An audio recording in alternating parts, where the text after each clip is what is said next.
Welcome to the Bank of America Countdown to Green as we get set to go racing. The Chicagoland Speedway, not just another mile-and-a-half track. Here speeds have climbed and tempers have soared. 9 events remain in the race to the chase. Still drying out from Daytona, the stars of the Nextel Cup Series are ready to go 400 miles. Last week, one man proved he's once again ready to climb to the top. Tony Stewart isn't drying out from the rain, he's drying out from the champagne. And today hopes to drive home with the win in Chicago. Under the lights in the early morning hours last Sunday at Daytona, one of Indiana's favorite sons went back to victory lane. Tony Stewart has given them 2 in a row. Still another was back in the chase, while this California son was back on top of the standings. Like a few others, they managed to avoid those nasty summer storms that raced through Daytona, but not everyone was that lucky. Oh, trouble! Michael Waltrip spins, hits the Owen of Nemechek, then catches Bickle, the championship leader. Storm clouds were everywhere, but some guys simply did not see the warning sign.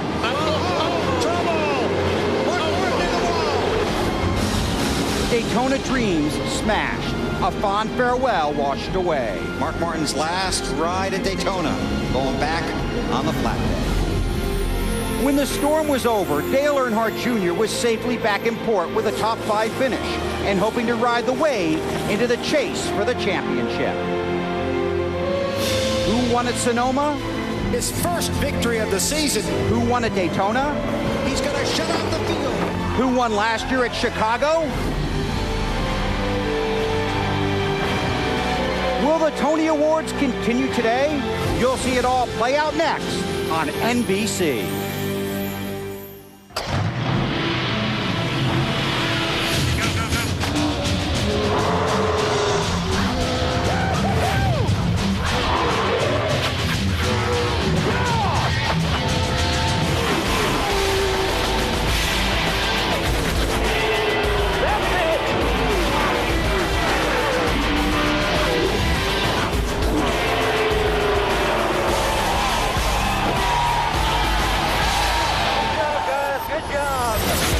NBC Sports presents the NASCAR Nextel Cup Series, live from the Chicagoland Speedway. More than 75,000 fans are here, and the stars know the race to the chase is beginning to tighten. With Daytona in the rearview mirror, the focus is forward on 400 miles. Waiting at the finish line, the coveted checkered flag, and the chance to move closer to cementing a spot in the chase for the championship. Hi, everybody. Our NBC race family welcomes you to Joliet, Illinois. Thanks for having us in for the race. I'm Bill Weber. The last 2 weeks have seen the top 2 drivers in the championship standings swap that top spot. The last 2 races have seen Tony Stewart in victory lane. 1 year ago, Tony came here, crashed in practice, started a backup car at the back of the field, and won the race. Well, here is what happened in practice on Friday. Stewart cut a tire, slammed the wall. He was taken to a local hospital, checked out by doctors there, and in consultation with the track doctor, was cleared to drive. He practiced the car Saturday and will start at the back of the pack today after J.J. Yaley qualified the Home Depot Chevy 13th. Let's get the latest from Alan Bestwick. Here at the Home Depot Transporter with Tony Stewart. Tony, how are you? What hurts? And are you up to driving 400 miles in this 90-degree weather? I'm definitely up for driving it for sure. My neck's still a little sore and my back's a little sore, but we've had a lot of help in the last 2 days trying to get us ready to go, and feel a lot better than I did yesterday even, so I'm confident we're going to be ready. But I want to say hi to a couple guys.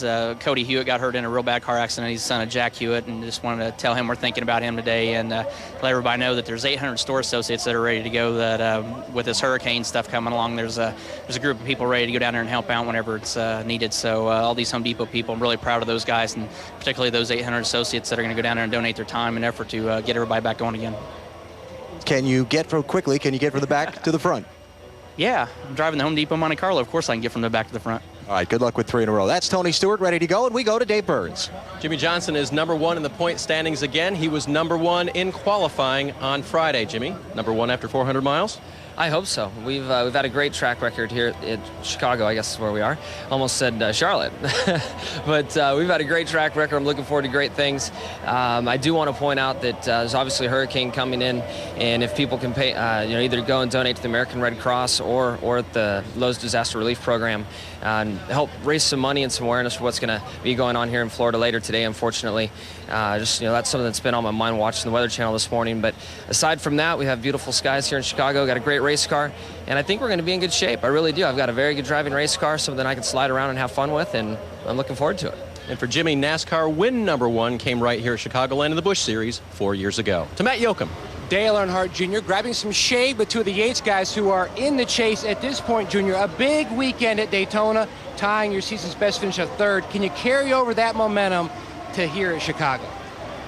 Well, I don't know. We got a pretty decent car, and it's been driving pretty good all week. There's some guys, man, it's just real fast here, and we haven't been able to find that kind of speed, but we'll just have to work real hard and try all day long and see what we come up with. And we got some other racetracks that we think we can gain on. If we can come out of here with a top 10, man, we'd be real happy. He's going to have 2 brand new race cars next week at New Hampshire and Pocono under the Steve Meal built philosophy, so we'll see how those compare there. To Marty Snyder. Matt, Kevin Harvick is a 2-time Chicago winner. Is the car good enough for win number 3 today, Kevin? It was really good in both practice, so hopefully we can take our GM Goodwin Chevrolet and do what we've done here in the past and be a good boost for us after the last month we've had. After yesterday's Busch Series race, Greg Biffle had some very harsh comments for you. Where does that stand right now? Well, I talked to him last night, but obviously I think after hearing the word, it's just kind of an irrelevant point, so hopefully he can realize that and come to senses with what he had to say. Kevin won the Busch Series race yesterday that we just talked about. The last time he did that, Bill, he won the Cup race the next day, hoping for the Chicago weekend sweep today. Thanks, Marty. Here are the championship standings after 17 of the 26 races that lead to the chase. Stewart has moved from 10th to 3rd in the last 3 races. Rusty up to 5th. Martin slipped after Daytona. Jarrett climbed to 10th. Jeff Gordon is the last man above the dreaded red line, 36 points ahead of Kevin Harvick. Earnhardt is now 16th, 106 points out of the chase. You can't see the added security around the Chicagoland Speedway, but this week, as they do every week, NASCAR is working with the Department of Homeland Security and the FBI's Joint Terrorism Task Force to make this track and every track as safe as possible. Today's race will be seen in 22 countries around the world, including live in the United Kingdom. To our friends in the UK, we share your grief, applaud your resolve, and with our shoulders and our hearts, offer you our support and strength in your recovery from the terrorist attacks of this past week.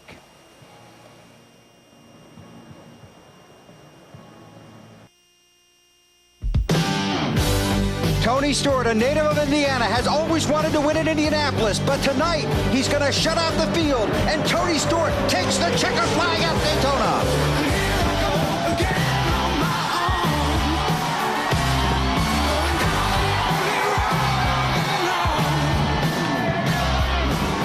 Too damn fat to be climbing fences.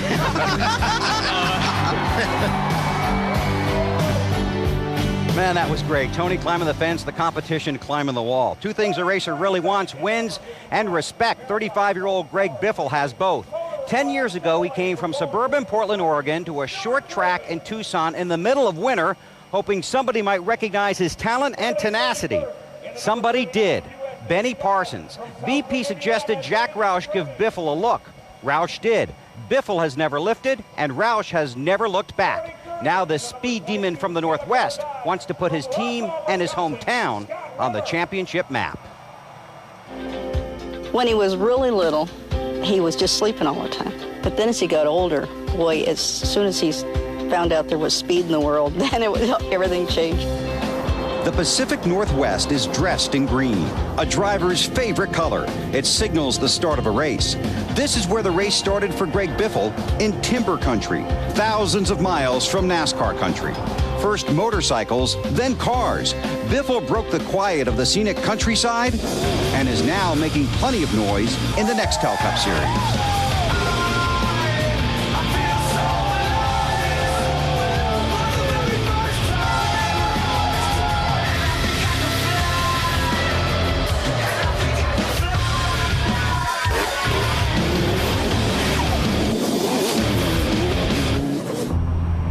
just like seeing an old friend then coming back here? I'll tell you what, it's tough to see because this is kind of where I cut my teeth. You know, this is where I grew up racing. Won a track championship here in '95. Won 16 out of 24 races that season. You know, on the outside of the racetrack here, there used to be blackberry bushes. He came on the outside of me and came by me like another 25 miles an hour faster, and I'm going, there is no way that car is going to stick. And sure enough, man, I tell you what, he just drove that thing off of the end, and he was so deep into the berry bushes that, I mean, it took him a good hour to get him out of there. My suit wasn't the right color after I came out of there. They were blackberry, ripe blackberry bushes. So 3 weeks in a row, I ended up in the berry bushes, and they named them the Biffleberries after that. Biffle worked to race in the family steel business, in the car building business, in the restaurant business, but he still found time to get into trouble. He paid a few speeding tickets along the way? I think more like his mother. Yeah, he had a few. They had a picture of his car hung in the police department for a while, I know. Well, I know every time I drove his car into town, the cops would pull me over, you know, and say, "You're not Greg, you can go home." As a matter of fact, at one point he had so many tickets, his dad said he was not driving his Firebird anymore. So he took it to the shop building down there, took the forklift and set it up on the mezzanine. And there it said like a Tonka toy because he just would not slow down. He backed up to the doors of the gymnasium they had open for a basketball game, proceeded to power brake the car and fill the gym full of tire smoke and left. All the smoke somehow went inside the building through the doors and set the fire alarm off, and it was not good. What did they think in the gym? They evacuated. They thought it was on fire. I think I got suspended for that. It wasn't a very good one. For more than one day? Yeah, a couple of days. I think I got kicked out of there for 3 days. Biffle chartered a boat on July 4th, his first visit home in 20 months. There's a lot of smooth sailing around Vancouver, Washington, and the crew of this ship hopes their captain is on course for the championship. Yeah, the Northwest Portland, Vancouver, Camas metro areas, we're all on board. We're really gunning for that championship this year. Yeah, everybody all the way up to Alaska. I was up there fishing 2 weeks ago, and even the skippers on the boat taking us out halibut fishing were, you know, they were talking big about it. You know, he's their driver. You know, I kind of thought of it when I was going through all this in my mind, what I could do to give something back to these guys that helped me get my career started and made so many opportunities for me. And it's important to me because I don't want to forget where I came from. And Greg, I know all those people who are on the sailboat with you on July 4th are really pulling for you this weekend. Let's talk about the race car. In the first practice, excellent. Second practice, not so good. You concerned? A little bit. You know, we lost the handle a little bit in the second session. The first one, we the good old chassis 275 going to win again. But, you know, we still look like we're a top 5 car for sure. So that's exciting for us. But, you know, we want to win. It's in our blood. We've won a bunch of times. And just can't wait to get back to victory lane, and hopefully we'll just have a good, solid run here today. You had some disparaging comments for Kevin Harvick yesterday. Where does it stand in your mind today? Well, we talked about it in the motorhome lot yesterday, and, you know, I just thought that, you know, Kevin would be able to pass the 41 with only having 5-lap tires and the 41 being on 60-lap tires. I just didn't see him. You know, I didn't figure Kevin's car was too loose to get by him, and Kevin came to me and said, you know, hey, I couldn't pass him. You know, and I wasn't staying behind him on purpose. I just couldn't pass him. So, you know, with that, I said, hey, if you could tell me that face-to-face that, you know, you couldn't honestly pass the 41, I apologize, you know. But from where I was sitting, that's what it, you know, it looked like he was trying to, you know, in case the caution come out, trap us a lap down. But obviously that wasn't the case. And, you know, it's all behind us. I have the heat of the moment. And, you know, Kevin and I raced good together, and we've always had our moments. But, you know, I think it's all behind us. Hey, Bill, you mentioned chassis 275, talking about today's race. Biffle has 5 wins this year, 2 of them in that race car. Thank you, Marty. 27-year-old Casey Mears chasing his second top 5 finish of the season, has his second best qualifying spot of the year. Third, right in front of 21-year-old Brian Vickers. Vickers qualified 5th, his best career finish, 2nd 4 weeks ago at Pocono.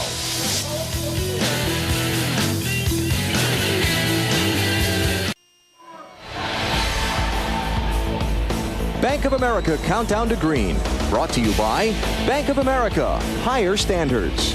By Wendy's, where combos come with a choice of sides, do what tastes right. And by Warner Brothers' new motion picture, Dukes of Hazzard, in theaters Friday, August 5th.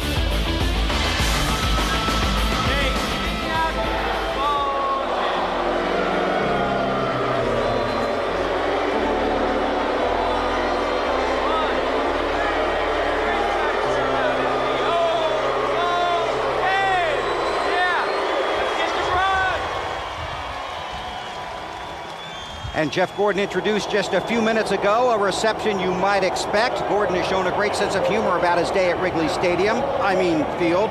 He knows an appearance on American Idol is not in his future. A race is, and Alan is with him. Yeah, Jeff, nobody's asked you about your singing this week, right? It's been kind of under the weather. Yeah. Nobody's talked about it at all. I'm looking forward to getting that Cubs curse out from underneath us, so hopefully this weekend. Let's talk about 1.5 mile and 2 mile racetracks. Statistically, they've kind of been a weak spot for your team this year. Are you strong enough today to fix that? Well, I certainly hope so. We, we've definitely struggled at some places in 1.5 miles. We've been hit or miss. We got a pretty decent lap there qualifying. And, I'm so proud of these guys at the DuPont Chevrolet of how hard they've been working. I mean, they just, continue to believe in me, and we're working together to make gains. And we've got teammates to work with to make those gains. So hopefully it all happens, and we can get up there and battle with them today. I have no idea. This is a great track, and we've run well here. I hope we can today. Good luck today. Jeff Gordon. Bill?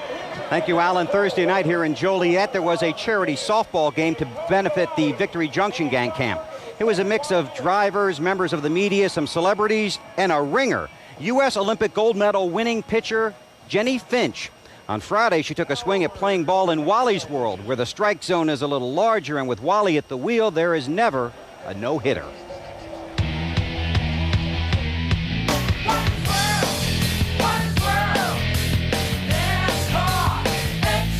Well, welcome to Wally's World, where if you know anything about women's softball, you'll know my next guest, Jenny Finch. Jenny, welcome aboard. Thanks.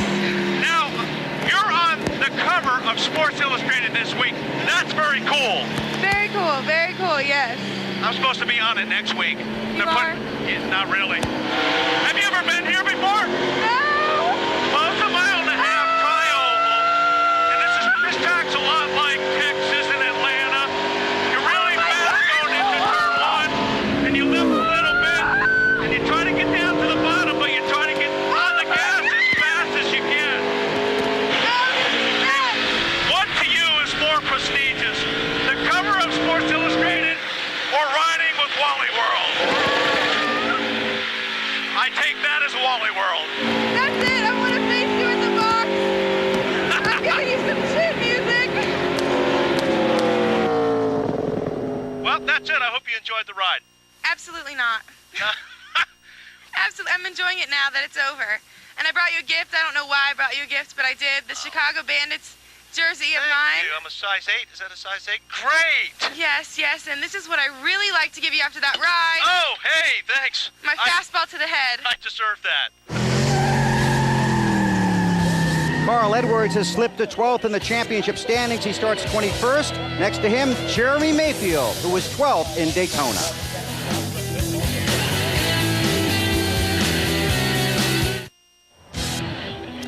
Stone, thank you, and certainly all of our thoughts here at Chicagoland are with those being affected by Hurricane Dennis today.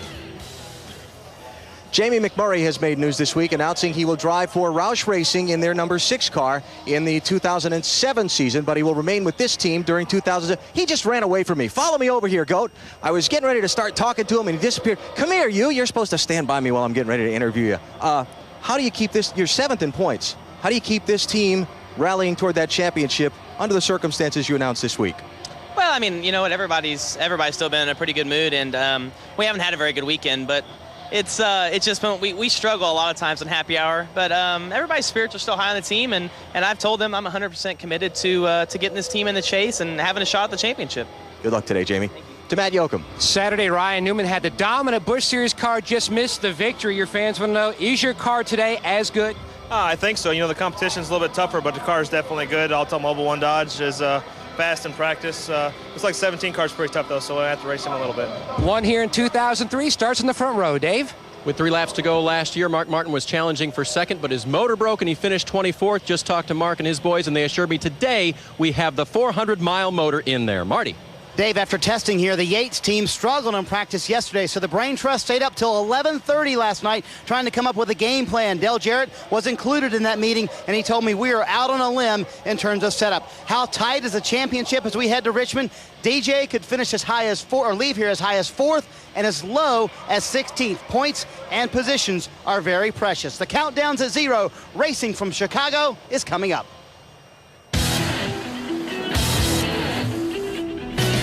This has been the Bank of America Countdown to Green.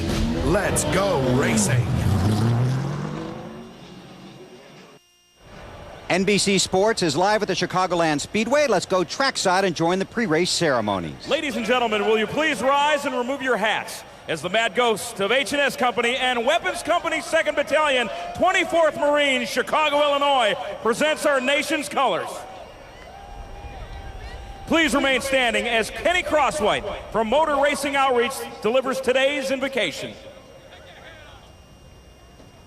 Father, we pause now to acknowledge your presence. We thank you for your provision of all our needs. We pray for those that are in deep need today, enduring the aftermath of storm and acts of terrorism. Father, we ask for your protection today, protection for those that serve in our armed forces throughout this land, protection for those that are here to celebrate competition and those that are here to compete. Father, we ask that you would help us to live under your authority. We ask it in Jesus' name. Amen. Ladies and gentlemen, please welcome 6-time Grammy Award-winning record artist and star of stage and screen, Toni Braxton, as she performs the national anthem. Can you see by the door's early light what so proudly we hail at the twilight's last gleaming, who brought stripes and bright stars through the perilous fight.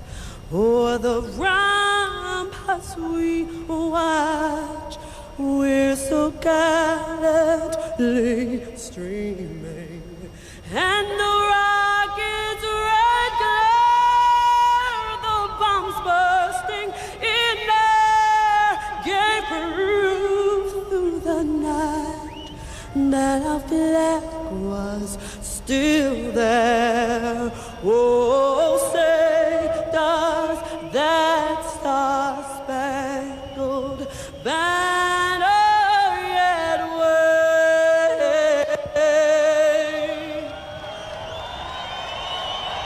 o'er the land of the free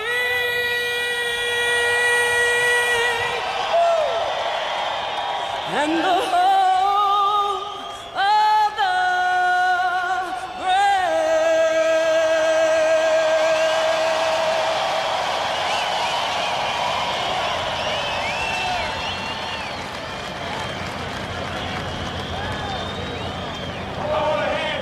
This is Chicagoland, Bears fans, Bulls fans, White Sox, and Cubs fans. But they are all NASCAR fans, and they know it's time to play ball. The Command from Chicagoland is coming up next on NBC.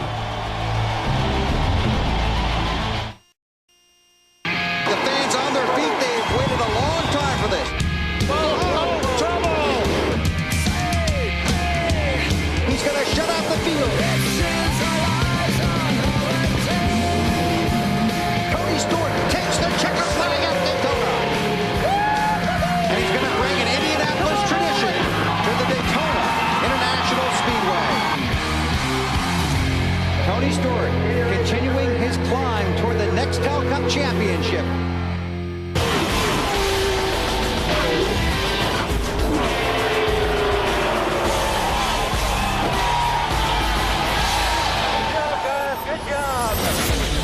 NBC Sports presents the NASCAR Nextel Cup Series, live from the Chicagoland Speedway in Joliet, Illinois. More than 75,000 fans on a sunny and hot Sunday afternoon. Temperature in the low 90s, not a cloud in the sky, not a chance of rain. Hi, everybody. Bill Weber along with Wally Dallenbach and Benny Parsons. Thanks for having us in for the race. This is a very fast track. This should be an exciting race. The pole record was broken here. In fact, the top 6 qualifiers broke the old track record. But Wally, here it's not enough to be fast. You have to be out front. You really do. This place shows time and time again that track position is very, very important. Strategy gets you there sometimes. Sometimes it's more important to have track position than to get 4 fresh tires. And we've seen it here in the Busch race and a lot of the Cup races. But there's a big if attached to that, BP. That's right. The car has to handle it. Otherwise, strategy does nothing for you. If you go in the corner and that car wants to continue straight, you got a problem. You got to come in. Also, if the car wants to do that, wants to get loose going in the corner, you've got to come in. You've got to change tires and make the adjustments to get the car handling. Otherwise, strategy doesn't do you any good. And it was an interesting morning in the garage. Not a lot of guys happy with their cars. No, there isn't a lot of crew chiefs that are very happy. They haven't found that balance. And this racetrack is all about balance because it's so fast. And all the tires are getting so hot. All the teams this morning putting hoses on their tires to try to get the tires cool enough to last for a pit stop. And just about everybody scuffing tires in practice yesterday here at Chicagoland. We'll see what happens. 43 cars, Tony Stewart going for 3 in a row. The fans are standing by. Let's take you trackside and get the command here at Chicagoland. Ladies and gentlemen, please welcome number 23, Ryan Sandberg, former Chicago Cub great and Hall of Fame inductee, as he gives those most famous words in motorsports. Here's to a World Series in Chicago. Gentlemen, start your engines.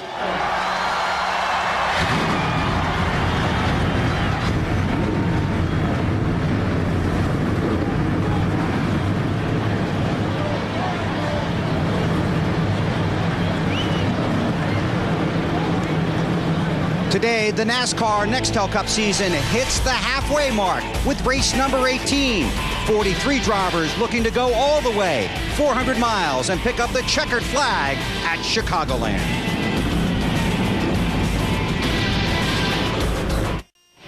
Chicagoland Speedway, Joliet, Illinois, race number 18 for the NASCAR Nextel Cup Series. The cars have fired and begin to roll off pit road, ready for 400 miles this afternoon. Budweiser, the official beer of NASCAR, is the proud sponsor of the Budweiser Pole Award, given to the fastest qualifier at each NASCAR Nextel Cup race. Budweiser congratulates Jimmy Johnson for this weekend's race and the latest Budweiser shootout-eligible driver, his first pole of 2005. Take a look at the starting grid. It's Jimmy Johnson up front, alongside Ryan Newman, who was a Rocket yesterday. Off to Ryan Newman off the pole. You don't see that too often. Yep. Casey Mears, good starting position. Matt Kenseth's car's been pretty strong. That's the guy they're talking about to look for to win, Matt Kenseth. Brian Vickers and Greg Biffle was fast in the first practice, but struggled a little bit Saturday morning. See, Scott Riggs and Dale Jarrett, and boy, DJ and those guys made wholesale changes today to their car, trying to get it better. Good run for Dave Blaney. Kevin Harvick, he knows how to get around this racetrack. Looking for the weekend sweep, you're right. In row 6, Robbie Gordon with a good qualifying effort. Same for Mike Bliss. And Robbie Gordon, I tell you, those guys are getting better each week. Tony Stewart will have to drop to the rear of the field after J.J. Yaley qualified that car. Nemechek, a happy guy. Yes, very happy. Re-signed up with that team, as well as U.S. Army. Dallas Quapple, the outside. Bobby Hamilton Jr. was really good in that second practice yesterday. Maybe he's got something going. In Casey Kane, we know he runs well at this racetrack. Kurt Busch, Mark Martin, teammates in row 10. Mark off the disappointing finish a week ago. There's Happy, Carl Edwards, Jeremy Mayfield back in row 11. Elliott Sadler, we're going to talk to him in a second. Kyle Busch. Another car, yeah. Another car they talked was really fast, Kyle Busch. Dale Earnhardt Jr. is back in row 13, along with former series champion Bobby Labonte. Michael Walsh have been Dale Earnhardt Jr. teammates, and they're starting to share more information, and Jr. feels like it's going to help his car get much better. Kyle Petty and Scott Wimmer, row 15. Both those guys looking for a good run. Boy, Wimmer needs some good luck, doesn't he? Yep, sure does. David Stremme making his Nextel Cup Series debut today. About 90 miles from his hometown of South Bend, Indiana. Stuart Kirby out of Bowling Green, Kentucky. A couple of the veterans. Yep. Rusty Walsh, Trey Labonte. They got their work cut out for them. So these two. Yeah. Jamie McMurray, next season, still where he's at. Then a year from now at Roush. Carl Long, Sterling Marlin back in row 19, and in row 20, Kevin LePage and Jeff Green. Row 21, Ken Schrader. Career start number 650 for Schrader today, alongside of Mike Wallace. who had a great run in Daytona last week, and Jason Leffler, 43rd. And this is a list you don't want to see. B.J. Jones, Mike Gardner, Wayne Anderson, and Kenny Wallace did not qualify. Mike Wallace and Tony Stewart to the back. Wally. Let's see if we can get a hold of Elliot. Elliot, this Wally up in the booth. Can you hear me? Yes, sir. Loud and clear. Well, you guys have been struggling a little bit this weekend. What do you think about your car? Yeah, we made a lot of changes to it this morning. We think we found out what was going on. We had a spring kind of rubbing against the bucket a little bit. So Todd and the guys made some good adjustments. We kind of put the car back kind of like we had it here last year. And this car's been good to us, so we'll see, Wally, what we got. I learned a lot during the Busch race yesterday. We had 2 good grooves of racing. We'll see what the combo sport's got. You guys, obviously there's a lot of guys in the field right now that are having some tire issues. Has your team seen any of that? No, we've been okay so far, Wally. The guys do a good job with the shocks as far as taking care of the tires, and I'll try to do my job in the car. NASCAR's talking about throwing a yellow around lap 25 just to make sure nobody's seen any problems today. At least we get some good rubber down, get it nice and slick, where to take care of the tires a little more. All right, man. We'll be watching. Good luck. All right, you guys have fun in the air conditioning up there. Okay. We definitely will. Final stories from pit road. Dave. It has been 50 races since Matt Kenseth last won a race. That's a long drought for our 2003 Nextel Cup champion. But you know, last week in the rain delay, Matt told me that his cars were improving, and I guess so. He qualified extremely well, 4th on Friday, and he was a top 10 car in final practice. Factor in Matt Kenseth today. Marty? Dave, win or lose, today caps a very good week for Joe Nemechek. On Wednesday, he signed a 2-year contract extension with his race team, the number 01 team with the U.S. Army, also signing on board. The negotiations took 10 minutes. He went in. Jay Fry said, here's the contract. That's the general manager. He said, looks good to me. Signed it. He also won the race at Kansas last year. Joe, very confident heading into this race. Matt? Throwback colors today for Rusty Wallace, who tries to continue his strong push in the points. The past 7 races, he's climbed up to 5th. Now, he's one of the sentimental favorites for the championship. If he can do it this year in his final season in Nextel Cup, he'll set a record, the oldest champion in series history. That would beat his hero, Bobby Allison. The car looks strong, although he starts 33rd. Alan? Kurt Busch, the defending series champion, starts 19th. They were not very happy with their car in yesterday's practice, and on fast racetracks like this, on a couple of occasions this year, Kurt has spun out early in the race. So the 2 keys for Kurt Busch's day today, number 1, don't spin out, and number 2, did they make the right adjustments this morning and throughout today's race to finish first? Thanks, Alan. We're about to find out. 43 cars, 400 miles at Chicagoland. The green flag is out on NBC.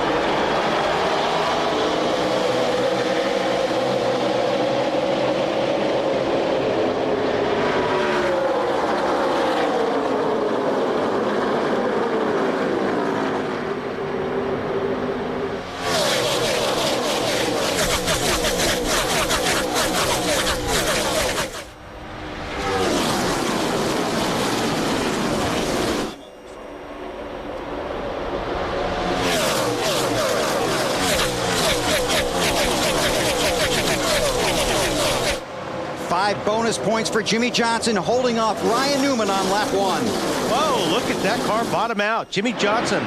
See those sparks underneath the car? He was one of the guys talking yesterday about dragging the oil pan, PP. 3 wide behind them. That's Ryan Newman in the 12 and second. Kenseth on the move. Going by Casey Mears in 41 at Kenseth in 17. And Biffle in 16 goes up the hill, opening the door for the 17. And here's a battle for the lead is Ryan Newman. The 12 car takes the lead. And 5 bonus points for Newman. Those pressures, tire pressures may be a little bit low in that 48 car right now. If that car's bottoming out, it's upsetting the car when he gets into the corner. So Jimmy Johnson may just be chilling out here for a lap or 2 to get those tire pressures up. That's Brian Vickers in the 25 inside of Biffle. Newman had an outstanding car in the Busch race yesterday. There was some concern in the garage by the competitors that if he got out front today, it could be a replay. He could be very strong. Biffle hanging up. He's hanging on the outside pretty good. Marty. Wally, before the race started, something happened to the thermostat that regulates the oil temperature in the 16 car of Greg Biffle. When Biffle got in the car, started on his pace laps, the oil temperature was pegged. There is a little bit of concern in the 16 pit. I just talked to Doug Richard, the crew chief. He said it should not be an issue for the race, but they are slightly concerned about it in these early laps. Marty, if you remember at Dover a couple of years ago, Mark Martin, a teammate to Greg Biffle, in line for qualifying, his oil caught on fire. He got so hot. Not good. Keep an eye on that. Hopefully it's a bad gauge. Yeah. That's what you're hoping sitting in the seat, yeah, right? Exactly. Are you tapping it? You do tap it if you can reach it. Tell you what, Tony Stewart started last, but he's worked his way. He's up to 35th already. Matt, has he said anything yet? BP, the radio's quiet. Now, Greg Zipadelli told me this morning the goal is just a top 10 day. Try to get this car to the top 10 by the final segment, meaning the final 50 or 60 laps. But he stressed to Tony last night and this morning, pace yourself. Don't overdo it trying to race the front. Let's not make this a bad day. Let's make this a big picture good day. Car looks pretty good, Matt. Working the traffic right now, and that's one thing that's hard around this racetrack is once you're in traffic, normally your car doesn't work very well, but Tony Stewart seems like he can go where he wants. Inside of Sterling Marlin in the 40. That's where he wants to go right now, huh? And he did it. But here comes Sterling back, getting that run on the outside, and not so fast, Tony. Look at that, 198 miles per hour as you go down in turn one on the inside of Sterling Marlin. This track is fast. Then mile and a half, 188 and change for the pole. Drivers were telling us, Bill, about, remember, having to put padding in the right side of the seat because it's so hard on their rib cage, so fast and so much G-force down in the corners. Rusty Wallace in the throwback paint scheme we talked about in the Bank of America Countdown to Green. Side by side with Stewart. Again, Tony was involved in a wreck here on Friday, did go to the hospital, got checked out, got cleared. Ooh, bounce there in the 20 car. Boy, he keeps that 20 car right down on the apron, doesn't he? Yeah, the car was right. Yeah, I talked to Rob and Pemberton a little bit, and what they did, you know, the doctors, where they took him to, check him out, then the track doctors, you know, base that information and clear him, so he's good to go. He's got a clean bill of health. Robert Pemberton, one of the NASCAR officials overseeing the race, administrators. Oh, man. The car's working good. I mean, it really is. Looks like Rusty's trying to lock onto his bumper. Gordon on the outside in the 24, on board now with Dale Earnhardt Jr. For the 18th spot. Dave, what's Jeff Gordon said anything about his car yet? He has not, and that's a surprise. He's gone backwards. He started 14th, and he's lost a bunch of positions. As now Junior looks to the inside going into turn one, he's been silent on the radio. Just check with the crew. Alan? Dale Earnhardt Jr. and his team were very confident this morning. They had a great finish at Daytona last week, but of course that was a restrictor plate race. It doesn't apply here at Chicagoland. Crew Chief Steve Meal told me this morning they've been making strides on their car's progress. They'll be good this week. They'll be even better next week at New Hampshire, and still hopeful of making that chase for the Nextel Cup. The 24 bunch may have some work to do today, because that car is going the wrong way. Yeah, but we've seen that before. They can get it turned around. These are the tracks a number of teams have struggled on. There's for the lead. I think his tire pressures came up. You think so? And he feels better, because I could tell at first lap that car was a Hampville when he hit the racetrack. Dave. Are you talking about the 48, yes, Wally? Yeah. In fact, on lap 4, Jimmy radioed to Chad Canals, his crew chief, it's still dragging. And Chad said, yeah, I saw. So they're watching that, monitoring it very carefully. Meanwhile, his teammate, Jeff Gordon, he just radioed his crew finally, said very loose in. Now, I talked to Robbie Loomis, his crew chief, this morning, and he said we were taking the car a bit toward the loose side. That means the rear end wants to come around a little bit more. The car needed that, and it looks like they might have taken it a bit too far, at least for the start of this race. Yeah, this is a tough racetrack to be loose going into the corner because you're carrying so much speed. You're almost 200 miles per hour going down into these corners. And boy, you don't want too much of a loose race car when you turn that wheel down into turn 1 or turn 3. Johnson continues to lead. We saw Matt Kenseth make the move into second around Newman. This is the battle for fourth. Casey Mears in the 41, trying to pass Biffle in the 16. Actually, I think it's the other way around. You think so? You big dummy. Remember, Biffle had fallen back. Come on, Bill. Wake up. There's a guy that's fast, 17 at Kenseth. Another guy on the move is Carl Edwards, too. Whoa. Travis Quapple there. onto the apron. And one of his owners celebrating his 50th birthday today. Not happy birthday. Looks like he's got engine problems by the black smoke coming out of the pipes. Matt, what are they saying? He keyed the mic and told Shane Wilson, the crew chief, he thinks he has something amiss with the motor. Maybe he lost his cylinder. That's tough. Early in the race, Jimmy Johnson continues to lead over Matt Kenseth, Ryan Newman, Greg Biffle, and Casey Mears. NASCAR looking at a mandatory caution at lap 25 when we continue from Chicagoland.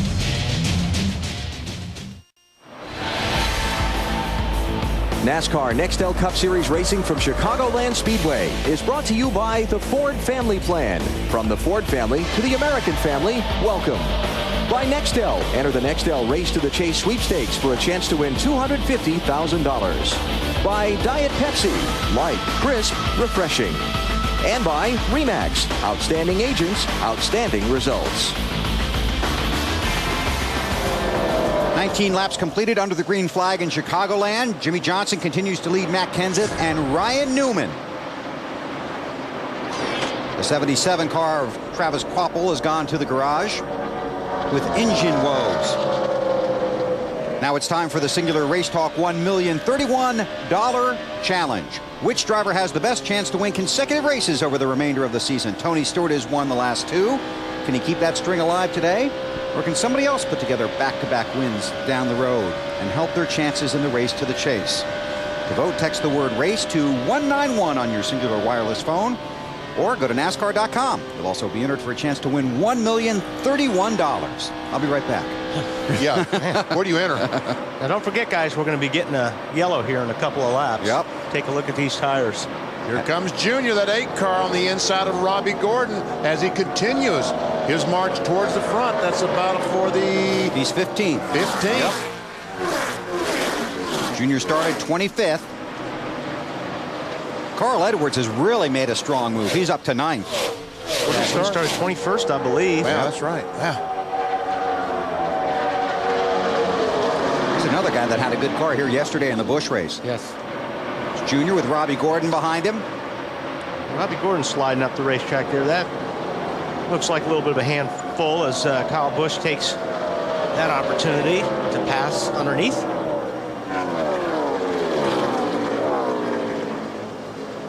These guys are already talking to their crews, I'm sure, about making changes and what changes they're going to make when this yellow comes out. And this could be a huge caution for several teams, including the 24, because they might have more problems than just the car being loose. And Stewart.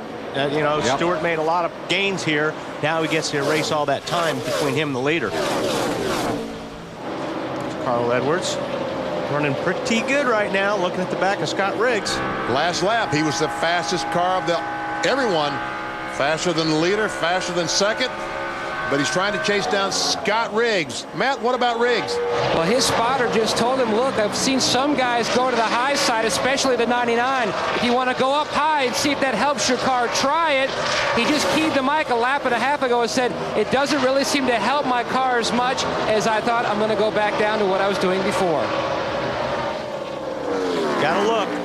Gotta try it. You never know, because you may get in a rhythm and you may move the race car up a little bit and may pick up a 1/10 of a second a lap. So you got to try it. Marty? I can tell you guys are impressed with Carl Edwards' run from 21st to 9th. Carl very happy with the car. He hadn't said a whole lot about the chassis. The only thing he did ask is where is everybody else running on the racetrack? I like the middle groove, kind of riding about half a lane up, but they said everybody else is riding on the bottom. Tried that a little while, although it looks like he's going to have to pass Riggs on the outside if he wants to get by him. Car very good for the 99 team. And Office Depot announcing this week they will be the primary sponsor on that car beginning next season. Caution on the track. The mandatory caution we've talked about. This is so teams can get a look at their tires. And there is some concern about tire wear here this weekend. Tires are getting very, very hot. Talked to a group of Goodyear engineers today, and they're really confused why the tires aren't wearing more.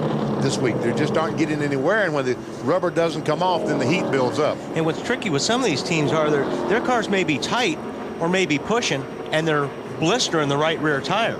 So it's like when a driver feels that, he's like, we need to loosen this car up. But you can't because your right rear is already blistering. So it's really, really tough to make adjustments. And that comes from sliding the tire on the track? On the track, yeah. That'll wear them out in a hurry. 42 cars currently on the lead lap. Only the 77 that has gone to the garage. Not on the track. So Jimmy Johnson, Matt Kenseth, Greg Biffle, Ryan Newman, and Kevin Harvick, the top 5. Johnson has led 17 laps so far, and 9 for Greg Biffle, or I'm sorry, for Ryan Newman. I'm sure Biffle's crew will be interested to hear from their driver what his gauges are saying. Yes. Did the oil temperature gauge go down once he got on the racetrack? We got it disconnected from the generator. So pit road will be a very busy place. Jimmy Johnson leads him down. Matt, start us off. The defending winner here in Chicago says the car is a little bit tight. Now Greg Zipadelli looked to see if a crew member pulls the spring rubber out of the left rear to help free that race car up. The car was strong. It just needs a little bit of work.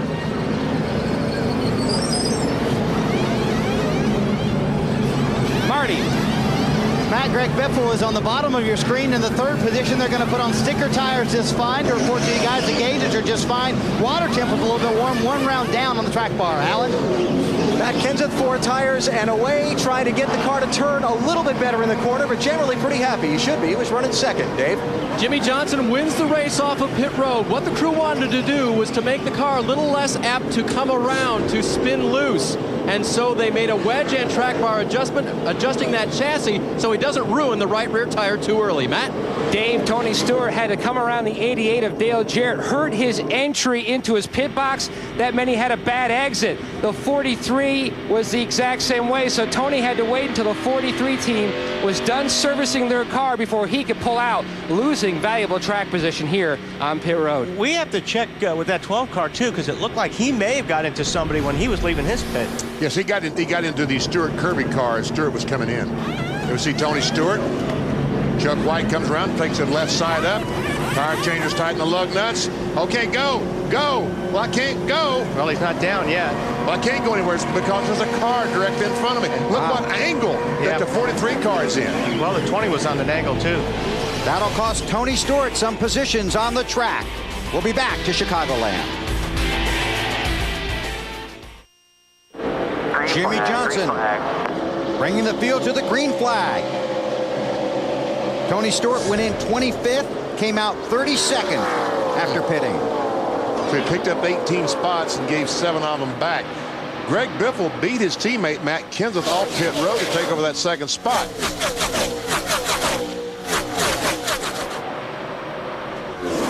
Harvick up down the bottom underneath Brian Vickers. Took that spot away. Yeah. Casey Kane and Jeff Burton had to return to pit road. Kane for a lug nut, Burton for a speeding ticket. The 5 car, Kyle Busch. And there we see the lead. Battle for the lead is Biffle, the 16, under Jimmy Johnson. Matt Kenseth said, okay, I will follow. Maybe, okay. Biffle takes the lead into 2nd. Marty, what about the pit stop of the 16? Well, it was a quick stop, BP. They were happy with the stop. They made the track bar adjustment going down 1 round. Car was just a little bit loose, which means the back end wants to come around for Biffle. His one comment about the car during that run after the initial takeoff, this car is bad, and that's good for the 16 team. And we'll get Dave to check on the 12 car, because it did look like he might have had some contact there on pit road that you were talking about, Wally. Yeah, I looked at the front of the car when he came by. It didn't look bad if he did make contact. Wow, Matt Kenseth just zooms by the 16, and that could be a teammate helping out a buddy getting some points. This Kenseth team has been on the move in the last few weeks. This is our Craftsman pit summary. Johnson went in first and came out first. He's got that #1 pit stall down there. Matt Kenseth picked up a little bit.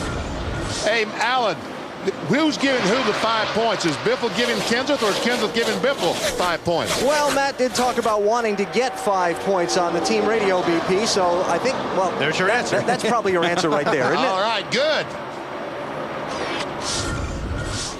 So Biffle back to the front. And this the race for third.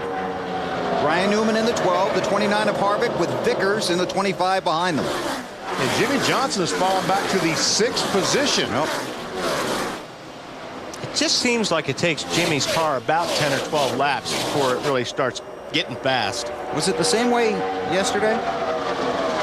Yeah. Seems like it was. Now here's what we were talking about with the 12 on pit road. Right there. We see He did Ryan get into him. Yeah, and he knocked that right front fender in. I'm surprised it isn't rubbing the tire. Did he lock up that right front too? That was after. That was as Ryan was leaving pit road, so he'd already pitted. Dave, what do you got? Don't know about the tire lockup, Bill, but they did talk about it over the radio, and they reasoned that they did not have a tire rub. That was under caution, so of course they were interested in seeing the video we just showed. They will monitor that very closely. In fact, crew chief Matt Borland said have right side tires ready. So far, it's okay. You certainly don't see any smoke coming off the 12 car as he goes in the corner. But he is losing positions. And I tell you, folks, I am not a fan of having 35, 36 cars on pit road at the same time. They somehow, some way have got to limit the amount of cars that come down pit road. There's no point in Ryan Newman's day being ruined by just too many cars on pit road. Jimmy Johnson to the inside of Newman. I think Newman, normally if he hurt that fender, the car's probably pushing a little bit. He's not getting the front downforce that he was before he made that contact, so that could be hurting him. Carl Edwards, the 99 car, continues towards the front. Greg Biffle up front continues to lead Kevin Harvick, Matt Kenseth, Brian Vickers, and Jimmy Johnson. Biffle 5 wins this season. The Pacific Northwest watching the Biff, seeing if he can get number 6 today from Chicagoland. Beautiful day in Joliet, Illinois. The NASCAR Nextel Cup season hitting the halfway mark in a packed house here at Chicagoland with Greg Biffle out front, and Kevin Harvick has moved into second place. Harvick was in victory lane yesterday in the NASCAR Busch Series race. Biffle finishing second, followed by Newman, Edwards, and Mark Martin. It was a good day for the Nextel Cup guys going across the garage. And here is a look at the championship standings in the Busch Series. Martin Truex leading by 17 now over Clint Boyer. Reed Sorensen had a real up and down day. Read that again. 72, what'd I say? 17. No, it's 72. That's what I thought. Thank you. Big day. Just wanted to see if you were listening. So Greg Biffle lost the championship lead last week, but is leading the race here in Chicagoland. Let's take you through the field, starting with Greg Biffle, who's up front, and Marty Snyder's got him today. Yeah, and he lost the championship lead by finishing 36 at Daytona. Wants to erase that memory, doing a good job so far. They had a small blister in the right rear tire when they came to pit road. Very happy with the car. They did say, oh yeah, by the way, Kevin Harvick's right behind you, remembering what happened yesterday. Alan? Yeah, I talked with Kevin Harvick in his transporter this morning. He's been in kind of a slump. He's lost 7 places in the championship in the last 3 races. He's 14th right now. Kevin reporting his car very good, very confident in coming out of here with a good finish today and ending that slump. As for Matt Kenseth, not a bad day so far. His tires look good, according to crew chief Robbie Reiser, off that first pit stop. He got his 5 bonus points, and he knows he'll gain maximum points to stay in that championship hunt by winning today, Marty. Alan, well of a run for Carl Edwards so far. Started 21st up to the 4th position. Car's a little free to start, which means it's loose, but he said it's outstanding in the middle of the run on the last pit stop. 4 tires, no changes. For the car, Brian Vickers, his car has been a little bit loose to start with, just like Carl Edwards, but in the end run, he gets way too tight for Vickers. They had a great pit stop, got him a little track position. He's up in the 5th position right now. Dave? One of the things crew chief Chad Knaus told Jimmy Johnson after his pit stop was take care of that right rear tire. Be easy on the tire. So when he got shuffled out and moved back, he took it easy on him. So they're not really worried right now in the 48 camp. The 12 car of Ryan Newman, they were checking to see if that was a problem on the right side with the tire rub. They don't believe so. They made minor adjustments on the car to try to help him during that spot. 99 went by, Alan. Yeah, Kurt Busch on the move. Remember, crew chief Jimmy Fennick, I talked about just before the start of the race, thought they had about a 15th place car today. Well, for a 15th place car, they've adjusted on it, and Kurt's driven it up to 7th place. As for Kyle Busch, he started this race in 24th spot. Kyle had a miserable day yesterday in the NASCAR Busch Series race, but he's driven himself all the way up into the top 10 today. Kyle Busch running 9th. Dave? Casey Mears has fallen back. His car just did not want to turn in the center of the corner, and he lost a lot of positions. They made just a minor adjustment on the first stop, though, kind of waiting to see on the car. Just air pressure change in those 4 tires for Casey. Matt? Just outside the top 10 is the 88 of Dale Jarrett, the 99 Cham. Now, he's really been on a roll the past 2 weeks. Back-to-back top 5s. He's climbed from 15th to 10th, but fighting a tight condition, the crew adjusted that. Mark Martin, his final full-time season at Nextel Cup, working all over DJ's back bumper. He feels like the chassis adjustment they made over-adjusted the race car as he makes the pass on the inside, trying to work his way into the top 10. Marty? Matt, you remember the last mile-and-a-half racetrack that we ran at? That was the Lowe's Motor Speedway. Joe Nemechek certainly remembers. He was 8 laps from the win when he cut a tire down. Joe using the high line because the race car is a little too tight. Doesn't want to turn for him, but he is passing Dale Jarrett, moving into the 12th, 13th, 12th position, as you see right there. Michael Waltrip now behind DJ, trying to go around him as well. Also having the same problem as Nemechek, trying to run that high line because his car, too, tight, doesn't want to turn. Alan? Well, Dale Earnhardt Jr. started in 25th place. He has moved up to 15th spot just seconds ago, radioing his crew chief Steve Neal, saying, that feels a lot better right there. And Steve said, good, we'll do more of the same next time. Matt? Now this morning I spoke with Eddie Wood, the co-owner of the 21. He said they feel like this is the best race car that they have had all year. The best race car since Ricky finished second to Joe Nemechek at Kansas last year. He's working just outside the top 15. Marty? Matty, Jeremy Mayfield has finished in the top 10 in his last 2 Chicago races. Slugger Labby told me this morning, I don't know what to expect. We weren't as good in practice as I thought we would be. Mayfield wrecked yesterday in the Busch Series race, but having a solid run so far. Car just a little bit tight, will not turn for him. Matt? Just past lap 50, Tony Stewart's climbed all the way to 18th. He came on the radio right after the pit stop and said, guys, we are fine. We're in good shape. The car was tight in the center and on exit. They feel like they've improved on that. Dave Blaney in the 07, his car was tight and getting tighter earlier on before the stop. Then he changed his line. Now the car is really strong. He runs in 19th. And then Rusty Wallace rounding out the top 20. His last start here at Chicagoland, sporting old colors, hoping for a win. And then the 10 car. Scott Riggs started top 10, has faded quickly. The car was tight, felt like they made some adjustments, but it is still tight across the center. Marty, how about Robbie Gordon? Oh, Matt, he started in the 7th position, but he has now fallen back to the 22nd position. Just came on the radio to his team about 4 laps ago, said, guys, this car is extremely tight. I can't get it to turn at all, especially from the center of the corner off. Really struggling right now with a 7 car. David? We heard Elliott Sadler describe to Wally the problem that they discovered in their car and had it fixed. This car, though, still will not turn in the middle of the corner. They tried to adjust it with track bar and air pressure. It's still not that good for Elliott. Matt? Jamie McMurray, who missed the chase last year, up 3 spots in points to 7 now. He knows they've got to have a good stretch coming up, some good racetracks for the 42 team. Right now, though, he's running in 25th. The car is tight, Marty. Same situation for his teammate Sterling Marlin in the 25th position. The bigger concern is not the chassis or the car, however. It's Sterling inside the race car. Came on the radio about 2 laps ago to his team, said, hey, my leg is burning up in here. Has said nothing about it since. They're keeping an ear out for it, though. Dave? Well, Jeff Gordon is not having a Jeff Gordon kind of day. In fact, on the last pit stop, though, they didn't want to make a knee-jerk reaction to the problems Jeff was having with the car, so they didn't go big on the adjustments. They made just air pressure adjustments. They need to go big next time. In fact, Jeff just radioed in on lap 53. I can feel the front end pushing, but the back end has no grip whatsoever, struggling in the 24 cam. And I could tell when he was in that traffic, he didn't want anybody behind him. And normally when that's the case, he just pulled over and let all those cars pass. And that's because the car's loose, because when somebody else gets up behind you, it makes it 10 times worse. So he just let all those cars go. Great job, you guys, taking us through the top 25 in the USG Sheetrock 400. Greg Biffle continues to lead. You're watching NASCAR on NBC.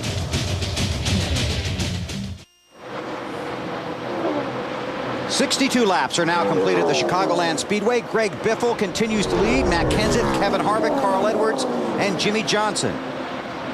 Casey Kane currently runs in the 29th position. He had to come back to pit road after a lug nut issue. And the 31 car of Jeff Burton, 27th right now. Jeff had to restart at the end of the longest line after a pit road speeding penalty.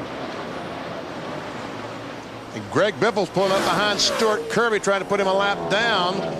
gets on the inside. You know, Biffle leading this race, finished second yesterday to Harvick in the Busch race, and after the race, Biffle was not very pleased with some of the driving techniques of Kevin Harvick. Kevin Harvick, he's just a punk. I mean, you know, he rode behind the 41 car trying to keep us from being the lucky dog, you know, to put him in position so it'd make us a lap down, and he just has to race like a chicken. I mean, I knew if the caution came out that we were going to be their lucky dog, so I wasn't in any hurry to get by Reed, because I knew it'd trap that many more cars. But Reed was pretty good at that point, and it just took me a little bit to get to him. You know, it makes me frustrated that somebody do that, think about that, to try and hold another competitor a lap down. I mean, how much thought do you have to go through to think of that versus driving your own race car? Unbelievable the way the guys race. Well, Reed Sorensen was leading at that point during a green flag pit stop sequence, and those two guys were battling to get around him. Hey, you know, if you're Harvick, he didn't do anything illegal. He's trying to win the race. He won the race. I would have done the same thing. I mean, he gets the lucky dog, and he keeps Biffle, a serious contender, a lap down. Hey, this is exactly the way you should play it. Ugly business. It is ugly. That's one of those things where you go, man, I wish I thought of that. Tell you right now, Biffle has all he can handle with Matt Kenseth. As a matter of fact, here comes the Kenseth, the 17 car for the lead. Marty, something wrong with 16? No, nothing's wrong with him, BP. He told me before the race started, right before he climbed in, he said, you know, I know the one guy I've got to beat is my teammate, Matt Kenseth. So this is coming to fruition right now. The car is just a little bit tight for Biffle. He's very happy with it. Doug Richard on the radio constantly preaching tire management, take it easy. If the 17 wants to go by you, let him go. So the former series champion, Matt Kenseth, to the front, with Biffle to second and Harvick third. 66 laps complete here at the Chicagoland Speedway in Joliet, Illinois. Roush Racing up front.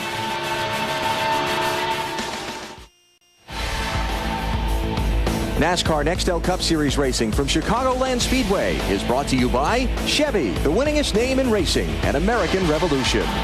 By Budweiser, the official beer of NASCAR. Grab a cold one, the race is on. By UPS, the official express delivery company of NASCAR. UPS, we're going to race the truck. People love the truck. And by State Farm. Great service, great race. That's why 40 million drivers trust State Farm. Matt Kenseth coming around to complete lap 73 at the Chicagoland Speedway. Leads Greg Biffle, Kevin Harvick, Carl Edwards, and Jimmy Johnson. And Edwards is the man on the move. Here's the Wendy's race menu. Next week, we're in New Hampshire over on TNT. Our coverage begins with the Bank of America countdown to green at 1:30 Eastern Time. And then 2 weeks from today, Pocono. And we move on to the Brickyard and we return to NBC. And then the road course at Watkins Glen. Our Wendy's race menu. NBC and TNT taking you to the checkered flag at Homestead and the new Nextel Cup Series champion. You've been watching Carl Edwards, right? I have. Good. The problem with Carl Edwards, the dreaded arrow push. He's caught the 29 car, but now if he gets close enough to him, he gets that arrow push behind the 29, not able to get it off the corner, turn it off the corner. You see him moving up the racetrack. Right. He's trying to get away from that. He's trying to find an area where it's not going to affect his nose. And if the 99 gets around the 29, that'd be a few more points for Carl Edwards. And last week, after his disappointing finish, he was trying to figure out exactly where he was in the championship race. We got on the plane after Daytona, you know, after we crashed our Pennzoil Ford the other week. And I was sitting on the plane, I was looking at the point sheet, and I started to do a little math, and my crew chief, Bob Osborne, looked at me and he says, don't torture yourself, don't do it, you know. And it's like, man, we left there, I think, 12th. We would have been 7th if we would have finished in the top 6. And, man, it is. It's something that you can't pay too much attention to it, but, man, it's right there, and it is an elevator, that's for sure. We've been riding it. They've been up and down on that elevator. A couple of weeks ago, they were 4th, now 12th in the championship standings. And they get by the Kevin Harvick car, both Jeff Burton, 99 car of Carl Edwards and the 48 of Johnson. Right. This is right about the time we're going to see some tire issues like Carl Long just had a right front go down. So this is right in the time where these guys have run enough laps on these tires, we could start seeing some problems. The 44 car of Terry Labonte going to the garage with a broken shock, we're being told. So a disappointing day for Terry, the two-time series champion. On board with Edwards. That 48 does look to get better as the race goes along. Let's check in on the 99 first. Well, Carl's doing an excellent job, and as we look at the championship standings, the race to the chase updated as of this lap. Carl's doing an excellent job. I talked to Carl and crew chief Bob Osborne this morning talking about the championship, and they said they feel like they've really dodged their two biggest bullets, Sonoma and Daytona. Those are the ones they're worried about. The other one they're worried about left on the schedule, Watkins Glen. Dave? Marty, right behind Carl Edwards. Jimmy Johnson has been very patient with that race car. He's been getting a lot of encouragement from on top of the pit box here. But remember, he fell back to as low as 7th or 8th, I think, and has worked his way back up. Again, being patient with that car. And Wally, you mentioned trying to save those tires, make sure he doesn't abuse them. Oh, crash! Carl Edwards hard in the wall up in turn 3. And you have to guess that could have been a tire. We were just talking about it, that this is the time where you got to start looking at these tires, and that's a pretty good bet. Marty? I want to go to the pit road, Bobby. He had just told the guys, Bill, I need to come in. We're about 2 laps from pit stops. Bob Osborne had told him, the crew chief, but obviously that was the right front for Carl Edwards. They had said nothing about it, so obviously it gave him no indication either, because he said nothing on the radio about a tire possibly going down. And he cut across the grass so he could get, he's going to go to is he going to the pits, or he's going to stop on the backwards? Yeah. They're going to close pit lane for that. And they'll just take that they'll spin it around and take it to the garage. Right there. I can't believe he can steer the car. I can't either. Man, he pounded that wall. He knew he wasn't going to make it another lap, didn't he? That's why he took the shortcut across the grass. Take a look. Just keep your eye on the right front. You really didn't see anything happen, but it definitely went down. When a car shoots up the racetrack like that, because of a tire. Wow. That's the safer barrier.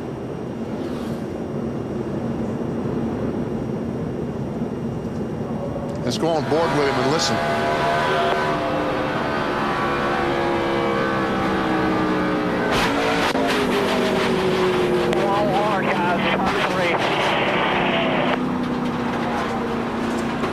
Bobby Hudson, the spotter, said in the wall hard, and this is real time here. You know, from that angle, it doesn't look like a hard hit, but when you're riding down the car and getting the wall, you can tell how hard these cars hit the wall. Then you look at the damage. Carl out of the car, and he was just talking about the elevator he was on, and that elevator's going the wrong way right now. This will be a huge hit in the championship points. We had just seen the points as they run, and he was all the way to the penthouse. He had gained 4 spots, and he was looking good, and now he went back down to the basement. And right now, he scored in 37th, but he could lose a few spots. The rest of the field will be happy to see pit road. And this is actually probably a better indication on what your tires are doing right now. When you get these tires off the cars after they've run 50 laps or whatever it's been, instead of 25, this is where you'll start seeing the tires blistered or in trouble. 80 laps complete. Matt Kenseth leads them down pit road. We start with Marty. And Bill, Greg Biffle had just started to voice some concern about possibly blistering one of his tires as well. He'll come to pit road in the 2nd position. A lot of debate as to what they were going to change on the car. They're going to go down or up on the track bar. They're also going to make a wedge adjustment actually down the track bar for Greg Biffle. Alan? Well, Matt Kenseth took the lead at lap 66. Just a small air pressure adjustment on his car. A lot of radio conversation about fuel pressure and concerns about dropping fuel pressure on this car, Dave. The car still won't turn the way Jimmy Johnson wants it to, so the wrenches went back through the rear window. Wedge and track bar. 4 tires on Jimmy Johnson, and he's going to win the race. Maybe up pit road, Matt. The 6 team over adjusted on the first stop. Marks the car got way too tight, also wanted some water. They made a chassis adjustment and cleaned the windshield. He was planning on pitting on lap 81 before the caution came out. So Jimmy Johnson and that Chad Knaus-led crew pick up the lead coming off of pit road. Man, it looked like Kenseth took the lead. Boy. Yeah, come on, Weber. Kenseth has the lead. That's not what the graphic said. Well, I know, but I was looking. What do your eyes say? Well, I thought he beat him coming down there. Was flying down there, beat him off. Under caution at Chicago.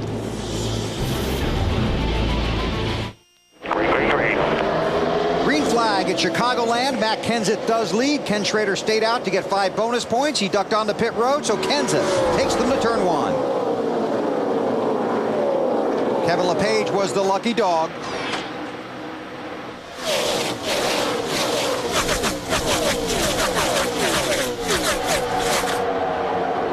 LePage gets the ballpark Lucky Dog Award. He was the first car off the lead lap.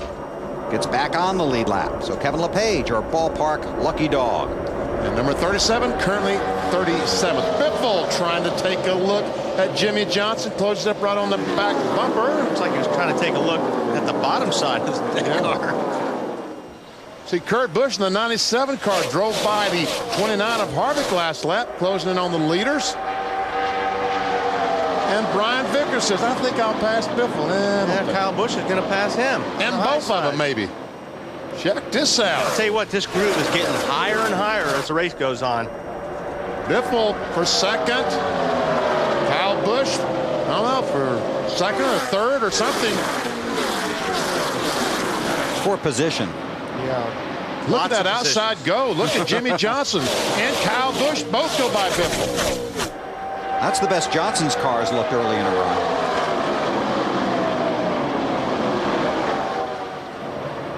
How about that 48, Dave? One of the reasons why he can run this well at the beginning, Bill, is that they checked the tires real good, was what Jimmy Johnson was told. That means he can run a little bit harder than he did on the last run. All right, what does that mean for these other guys?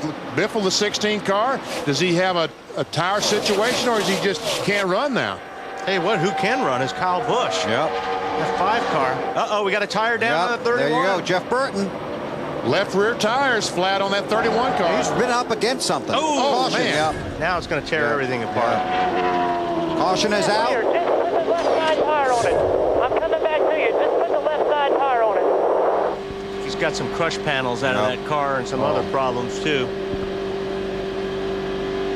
And what happens when those crush panels go away? All the fumes, everything comes up inside the race car, and the driver has a hard time breathing. That carbon monoxide gets inside the car, all the fumes from. There's the crush panels, yeah, and that's actually the piece that goes like along above the fender. So the caution out on lap 90, our third caution of the day. Man, what a mess. And we heard Burton say, just go ahead and change left sides. He may have made contact with somebody, because a tire going down that early, you either run something over or you make contact. Oh, here we are on the very bottom. There it is right here. Well, maybe not. 3 wide. Yeah, that would do it right there. That would do it. Probably cut the sidewall when they made contact and went down in turn 1, and it was a yee-haw. So Mike Wallace is the lucky dog. We'll take a break. When we come back, we'll go down to the garage and hear from Carl Edwards. Still under caution here at the Chicagoland Speedway. 91 laps complete. Jeff Burton with a tire issue brought out the yellow. Matt Kenseth continues to lead. We check in with Marty. And Bill, Carl Edwards debriefing with Jack Roush. And, man, you didn't say a word on the radio about that tire. Did you have any indication something was going wrong? No, I didn't. That's what I was just talking to Jack and my crew chief, Bob Osborne, about. And, you know, yesterday we had a couple right rears blister, you know, and come apart a little bit.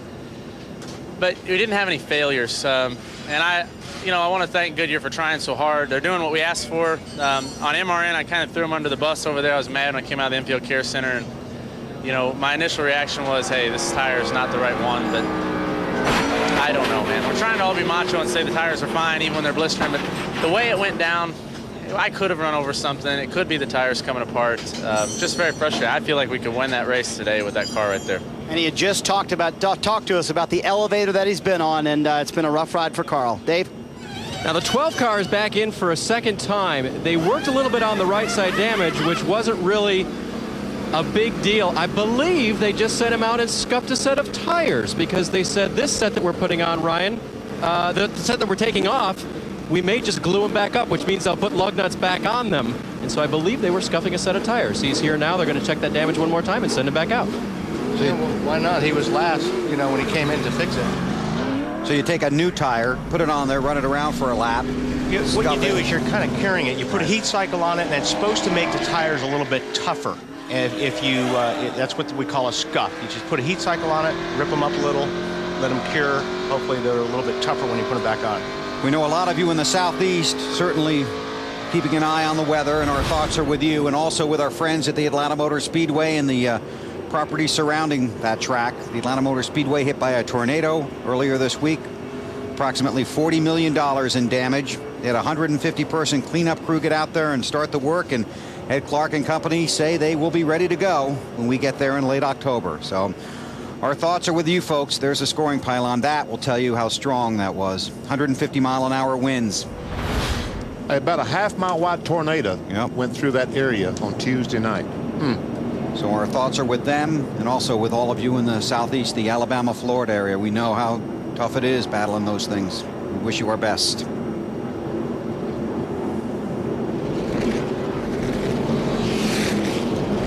Matt Kenseth continues to lead. Kyle Busch up to second. Jimmy Johnson, Brian Vickers, and Greg Biffle, the top 5.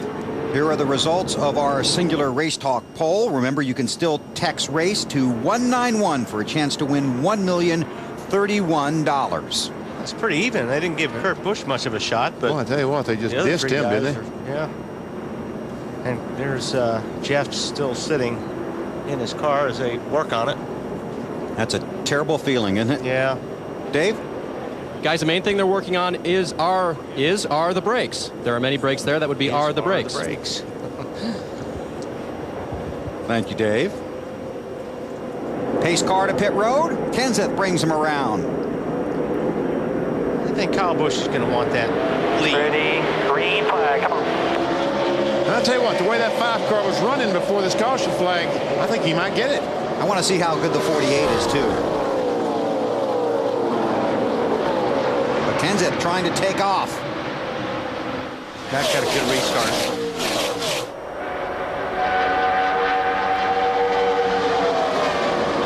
Forget Stewart's back there in the 7th spot right now, too. That's unbelievable. Tony Stewart has made it up that far already. After starting last at Orange Cart. He's not done yet. That car looked good at the beginning of the race. Matt, how about the guys up front? Alan, I'm sorry. That's all right, Bill. We're all working hard down here for you. Matt Kenseth, during that last caution on the radio with Jack Roush, further discussing that fuel pressure problem. They think they have a solution and things will be just fine. I talked to crew chief Robbie Reiser. He said it's no problem. We've got plenty of fuel pressure. We're just trying to make sure we have everything good for the finish. As for Kyle Busch, I talked to his crew chief Alan Gustafson this morning. If you were to look at Kyle's race record this year, he's got 6 top 10s this season, but 4 in the last 7 races. I said, what light came on for this kid that taught him how to be a Nextel Cup driver? He said he's learned how to race at 9/10 instead of 10/10 all the time and use that other 10th when he needs it. You're seeing it in the results. And I think Jimmy Johnson looks like at this point is racing at about 9/10 and trying to make sure that he has a car at the end of this race. Talking about the 48 Jimmy Johnson, he wants to be around at the end of this thing. Yeah, we've kind of seen this, though, at the 48 car. He just doesn't get off to a very good start. You see, he's still dragging the bottom of that race car. So when he is getting the tire pressures back up, that car, after about 15 laps, goes back to the front. Johnson is the championship leader. That's Harvick in the 29 inside of him, and there is Tony Stewart. Gonna try it on the inside. Yes, he is. Matt, that 20 car is going somewhere, isn't he? BP working his way to the front at a rapid pace. You can tell how well this team is performing by the level of comedy on the radio, and there has been a lot of it. Back on lap 70, Tony keyed the mic and says, I don't know if you guys noticed, but I had a bad lap there. And he said, yeah, you lost 4/10. He goes, well, I spilled my drink bottle on the floor, but I'm okay now. And then he also made a note. He says, look, when we come back here next year, let's make sure we have a blower for the feet. And it seems like every year when we come here, my feet get extra warm. they said the reason why we didn't put it this year, we wanted to take the pain away from your thoughts. That way you're not worried about how sore you are. But the car is tick on the tight side, but he is really running strong. They won't give him a break, will they, Matt? They sure won't, Bill, but this team really on a roll. Tony, 4 times career, he's won back-to-back races, but never in Nextel Cup has he pulled off the three-peat. He's trying to do that today. And this is a backup car. Inside of Johnson. 48 car still hitting the racetrack, going into the corners.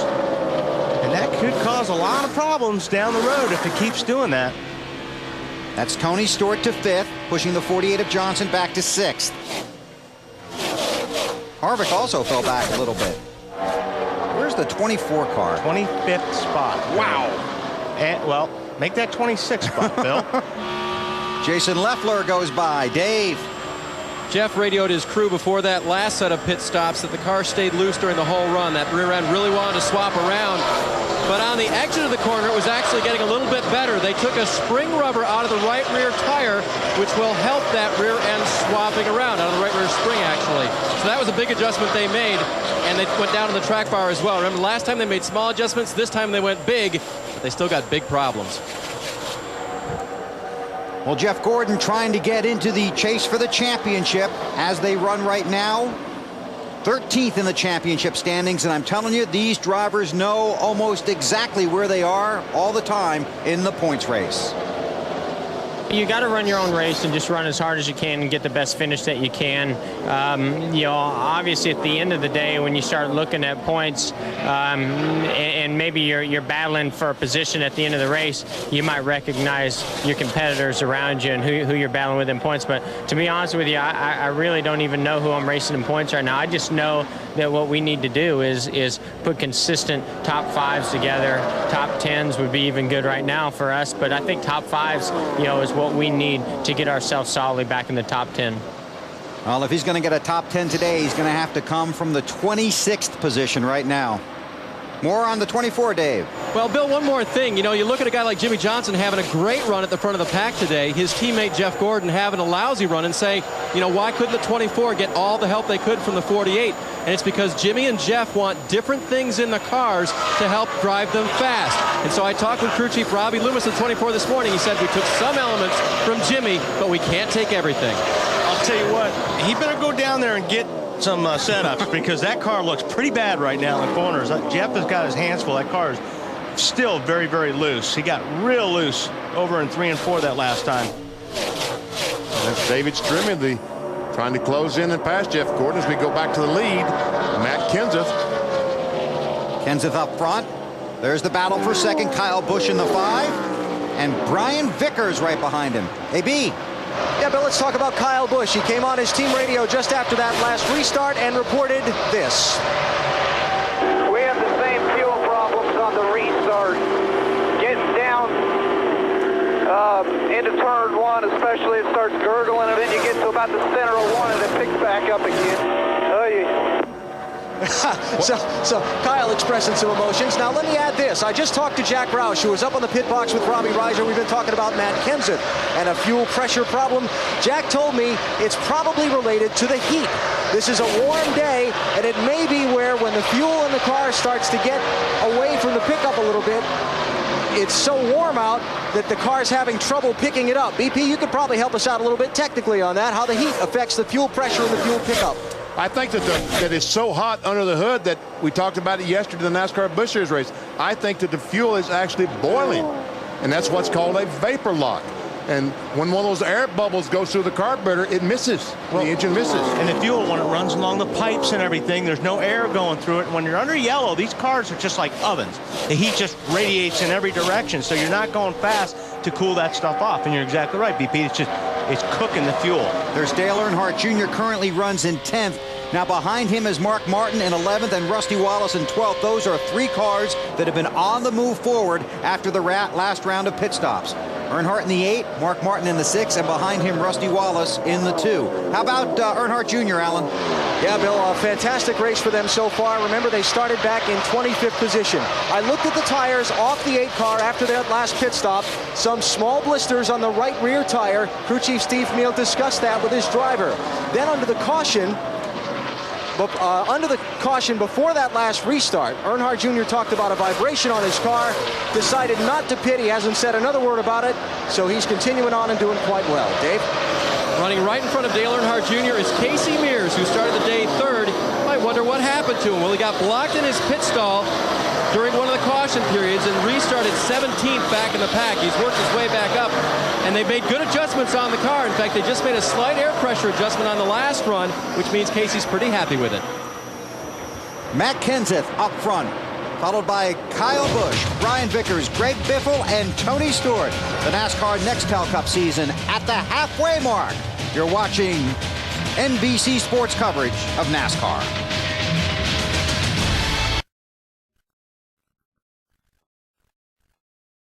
"116 laps complete in Chicagoland. We're still under the green. Here's what we've seen so far. A packed house of 75,000 on hand. Greg Biffle looking under Jimmy Johnson for the lead with Matt Kenseth helping out. Those two cars have been strong all day, 16, 17. There we see some teammate work going on. Biffle lets the 17 go by, get 5 bonus points. That's right. The first of the tire issue, Carl Edwards hard into the turn 4 wall. His second straight DNF. Then it was Jeff Burton. Made some contact with the 42 car. Looks like it has blistered or punched a hole in the left rear, and when it came apart, so did a lot of the car.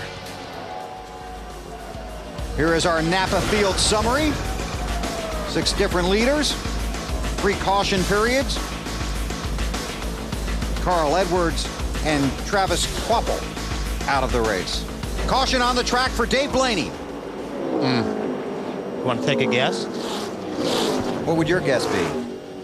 Well, my guess is that he has a flat tire, but it right in front. Doesn't look like he doesn't have the damage that Carl Edwards had. Rodney Wise going to have to use some limit on his arm tonight. This keeps up. Sometimes you can feel it coming, sometimes you can't. Jeremy Mayfield said hard enough to go to the garage? Yes. he wrecked here on Friday in his Busch car and said he felt it coming. Yeah, you can feel it sometimes, but sometimes like a Carl's deal, it goes down just like that. We'll pick it up, but it's already underway for Blaney. Yeah, already up there. Well, you can see the tire marks there. Normally, when you see one tire mark going up to the wall, that's a tire going down. Well, that's because of the flat tire. But I think that he felt it. Oh man, there's quite a bit of damage. He felt it twice. Yeah. Once when it was going down, and once when it went in the wall. Struggling to get it turned. Go behind the wall to the garage. And Matt Kenseth leads a parade to pit road.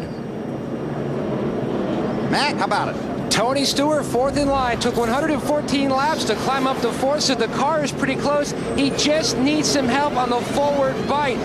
Needs it at the beginning of the run as the car gets already better and better as the run goes on, Marty. Matt, great run for Brian Vickers, having a very solid day. The car's just a little bit loose in, a little bit tight in the center of the corner. He wanted a bottle of water and an ice bag and a quick stop for the 25 team, Alan. Matt Kenseth, just a minor air pressure adjustment on this pit stop. 4 tires, he's back on his way and trying to race Brian Vickers down pit road, Dave. Jimmy Johnson lost some spots on that last run, said, I'm not terrible, I'm just not getting into the track real well. They put some wedge in the right rear to try to help that car turn a little bit better. Wow, look at Casey Mears jumped up 6 positions. And we'll take a look at the race off of pit road. Matt Kenseth, his team holds. Not by much on Vickers. Not much on, you're right. Then Kyle Busch. Stewart. There's Jimmy. So Matt Kenseth gets on pit road first and off of pit road first. He leads at Chicagoland. 75,000 seats here at the Chicagoland Speedway. People in the infield all around this mile-and-a-half track to see the NASCAR Nextel Cup Series coming to Joliet, Illinois on a spectacular day. Let's go inside the NBC pit window and look at the pit stop of Jimmy Johnson. All right, the 48 car comes down pit road. He will stop. The crew is ready. Chris Anderson has the jack across, goes up. Tire changers pull them off at the same time. They're indexed. They both, what a beautiful stop. They both stand up at the same time. Now watch the Jackman. Stop it just 1 second. All right, back it up just one little bit. Watch this left front tire. Chris Anderson is holding on to the jack. Okay, go ahead, roll it forward, roll it forward. He'll jack the car up. Watch the tire off the left front. He's holding the jack and he's holding it tight. See that tire come off and hit that jack handle? If he wasn't holding it, sometime that will make the jack go down. But this time he had hold of it. A lot of the jack men put their leg in front of the jack so the tire doesn't hit it. That's a good stop right there. It was a great stop. And you saw him take the tear off from the windshield as well, giving Jimmy a better view of Tony Stewart directly in front of him. Those guys on pit road work all the time back at the shop for 13 or 14 seconds of pressure-packed action. Matt Kenseth continues to lead. We're still under caution at the Chicagoland Speedway in Illinois. The green flag has just come out. Matt Kenseth taking the field through the first turn. Oh, Kyle Busch goes way up the racetrack to get his run. He was 31 car. Jeff Burton down there. That groove, like we talked about earlier, it's moving. Tony Stewart trying to take over the third position in that orange number 20. Jeff Burton for a big slide, 31 car.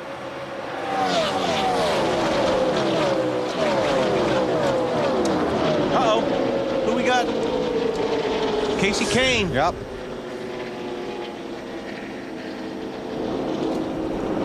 Carl Long sliding through. Carl was the lucky dog. Now he's the dolphin or the whale, whatever that. What is that down there? Killer whale.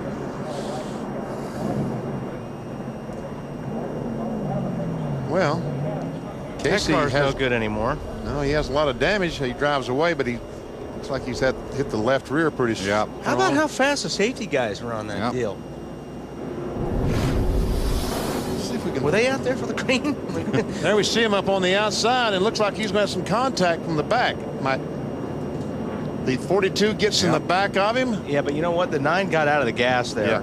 I don't know what happened if he came up on Bobby Labonte, whatever, but you could see Casey got out of the gas and Jamie McMurray was in the gas and caught him by surprise. When that back car closes in that suddenly, you realize that see right there, it looks like he was sliding up the racetrack and he was just trying to save the car, and McMurray got into the back of him. Now all that damage on the grill of the 42 car was done hitting the 31 a few laps back, not then. See, he's already high, but he comes down besides Bobby. See, all of a sudden he just got way out the throttle. And he might have gotten some more damage from that. Yeah, the 42's got some, yeah, he does, more damage on the nose and the hood. Let's go on board here. Jason Leffler. Over there.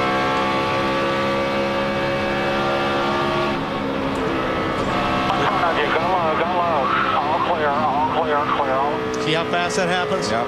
You don't get much chance. 9.25. Staying ahead of you.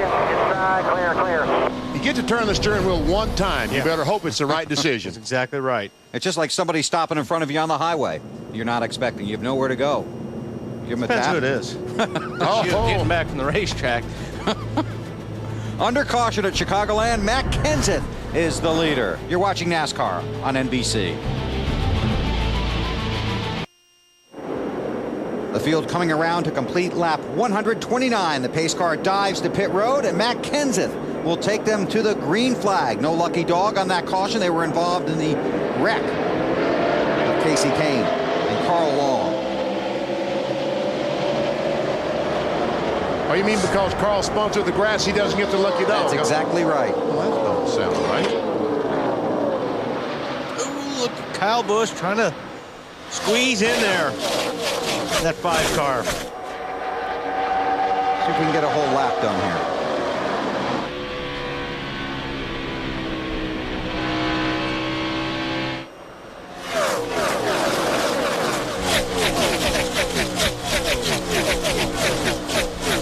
It's good that time.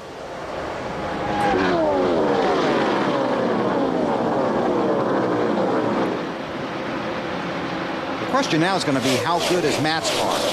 Yeah, because he's got Stewart coming. I was going to say, and how long till Tony Stewart gets there? And Kyle Busch. I mean, Kyle Busch's car looks awfully fast.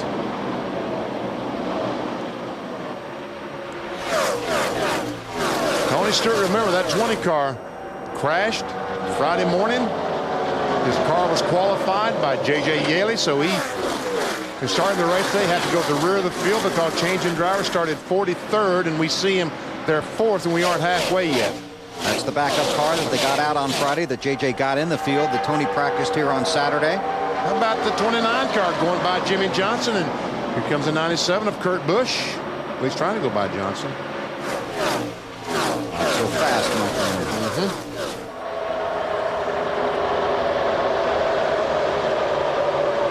Greg Biffle dropped back on the previous restart because of what they did to the car on pit road. He's worked his way back up to 11. Let's not count out that 25 car, Brian Vickers. He's got the fastest lap that lap. He's closing in on Matt Kenseth a little bit. Let's bounce around a little bit. How about the 97, Alan? Yeah, a work in progress is the way that Kurt has described this car. And Benny, you were with me this morning when I talked with Jimmy Fennick, his crew chief. They changed all kinds of things on that car. Felt like they needed better front springs, a different camber setting, more nose weight, a different track bar setting. And yet, looks like he made the right calls. And he's moving up through the field and maybe in the hunt to win this thing by the time it's done, Marty. Alan Bill was just talking about the Greg Biffle pit stop, so we'll tell you what happened on that pit stop. They added 2 spring rubbers to the left rear spring. The car extremely loose for Biffle, and the caution very well timed. They came in, they had a right front tire going down, had no idea it was going down. You know how the tires normally build up air pressure, Wally and BP? It was the exact same air pressure they had started with about 30 laps earlier in the run. It looks like they fixed that car for now anyway, because it's got some pretty good forward bite in it. As he passed Casey Mears in the 41. Moved into 9th position. Yep. And driving away from him. I'm still shocked at how fast this racetrack is. What does he? What we see? 197, 198 going in turn 3. Man. Biffle looking for his 6th win of the season. Currently 2nd in the championship standings. Home earlier this week, first time he'd been there in over a year and a half. Spent the 4th of July with some of his close friends and some of the people that got him started in the racing business. And a lot of talk about you in Tucson, BP. Yeah, that was 10 years ago when you and I went out to winter heat in Tucson, Arizona, ran across Greg Biffle, and I just went to carry your luggage. See Jeff Gordon, he's up a little bit. Where's he now? He's in 20th, and it looks like he's still struggling. Dave, is he struggling? Well, for the 2nd weekend in a row, BP, so we want to hear it straight from the top of the pit box. Robbie, you guys have been working hard on this. Is it any closer to right? I'm going to be proud of this DuPont Chevrolet. I mean, the guys are working incredibly hard. We just missed on the setup. We're working hard to get it back up there. Just so it's getting better, and that's now we need some track. What's the main problem Jeff's struggling with? It's back and forth. It started a little bit loose, and then we get tight, so we're just trying to find the balance of it. He says making a lot of adjustments every time, but mostly, guys, it sounds like Jeff has been reporting a loose race car, and here, that back end coming around is something you don't want. Yeah, we reported that a couple times up here, by the looks of it, Dave. These guys are racing each other hard right now. Jason Leffler in the 11 car and Jeff Gordon in the 24. About the last 3 or 4 laps, they've been side by side. It looks like Jeff has him, and then here comes Jason Leffler back again. And this really doesn't help their tires. When they're racing this hard side by side, you abuse your tires more. And you see Gordon get a little bit loose there, wiggled. You see the big story this week in the USA Today about Aflac and how the duck has brought recognition to their company? What duck is that? Folks down in the truck, please cue the duck. I guess they wasn't ready. Nope. Oh, there he is. Time for the Aflac trivia question. Who is the only driver competing today to win in every state the Nextel Cup Series competes except Arizona, Illinois, and Texas? Oh, that's a tough one. I wonder if he could be in that shot. Yeah, I wonder. Would it be Jeff Gordon, maybe? Jason Leffler. Go with you that. Yep. He's had 3 top 5s here, but Gordon has never won at this track. He's really working hard at it today. Well, Jason Leffler prevails, and here comes the 40 car, Sterling Marlin. Dave? And the other thing that's surprised me about reading up on Jeff Gordon at this track. He's the only driver who's run all 4 events who has finished on the lead lap. The only one who's finished on the lead lap every time. Well, he may finish on the lead lap today, Dave, but he will not be proud of it unless something happens between here and the end of the race. Ricky Rudd having a good day in the 21. 13th spot. Yeah. I talked to Eddie Wood this morning, the co-owner of this 21 car, and he felt like that they would be pretty decent today. Rudd started 28th. Sorry, BP. One of their better runs of the year. And Michael Waltrip, not too bad, huh, Marty? He's had a pretty good day, BP, but he was not happy with the 15 car on the run previous to this one. Came on the radio to the team, said this car is so bad, I cannot describe it to you. They made several changes, and at the end of the run, they were concerned about a tire going down. He said it's had a vibration on the right front, but now the changes, Mikey Likesy. The car very good right now. Michael going to the front once again. Ooh, look at Mike Bliss. Smoking that right front. Yeah, it's hitting the fender, I'm sure. You know, Benny, we talked about this a little bit yesterday, but you know Michael Waltrip would like a strong finish here today. His longtime car owner, Chuck Ryder, passed away on Friday. Chuck owned the Bahari Racing Team. The 30 car was the old Pennzoil machine. Michael drove for him. Johnny Benson, Jeff Green, Derek Cope. And Michael drove for him for a long time. Came very close to winning. Almost had a victory at Darlington one day. And almost won the Daytona 500 one time with Michael and Chuck. Yeah. So to Carolyn and to Chuck's family, we send our very best wishes. Chuck, a very close friend. It was the 8 years ago next month that I went out with Chuck and Carolyn Ryder one night, and he introduced me to this little blonde from Kansas City on a blind date. 3 years later, I married her. Well, good for you. One of the few smart things I've done. I can never say enough good things about Chuck and Carolyn. Our thoughts will be with them today and tomorrow. Services for Chuck. Michael's putting a lot of effort in that steering wheel. It's a tough racetrack on the driver, too. Pulling a lot of G's going around here. You're going so fast. And through the corners, you're going fast. And you can, as you were talking about, you can feel it. Oh, yeah. Here, right? Yeah, you know. You feel the sensation of speed here. It's not like Daytona or Talladega when you're with 30 or 40 other cars. You're all moving at the same speed. You really don't feel it, but here you know you're going fast. Okay, Casey Kane involved in the most recent caution. Matt, you got him? He just walked out of the truck, Bill. Casey, what happened? It's just our car wouldn't take off for a few laps. Couldn't even feel the front end, just wouldn't turn, and got up high there, and I checked up. I thought the 18 was going to run me up into the wall, and I checked up a little bit, and Jamie had nowhere to go, so he ran in the back of me. But it's disappointing for everybody. You know, I think we could have had a good run if we could have run a bunch of long runs. And then after the contact, we saw you go up toward the 18, sending a message? I don't know if he was coming up or if I was coming down. You know, either way, it's. I think if I would have stayed in the gas, I would have run in the wall either way. But if I didn't hit him first, so I don't know what happened there. Good thing is, Casey's okay. Yep. And you That's know, kind of the way we saw it. And you know, I noticed earlier in the today, after about 25, 30 laps, I looked on the board and Casey Kane had the fastest lap that time. So he's right. After they ran a while, he was as fast as anybody, but he had no track position. We saw Dale Earnhardt Jr. He was running in 10th. Jimmy Johnson had the fastest lap last time, but Matt Kenseth is the leader through the field when we come back. Log on to NBCSports.com for previews and predictions on each Nextel Cup race by Benny Parsons. There's also analysis from BP and Allen on the hottest topics, including how some big names may miss out on the chase for the Nextel Cup. It's all at NBCSports.com. Matt Kenseth is trying to race his way into the chase. About 3 weeks ago, he was 300 points behind that 400-point mark. Now he's only...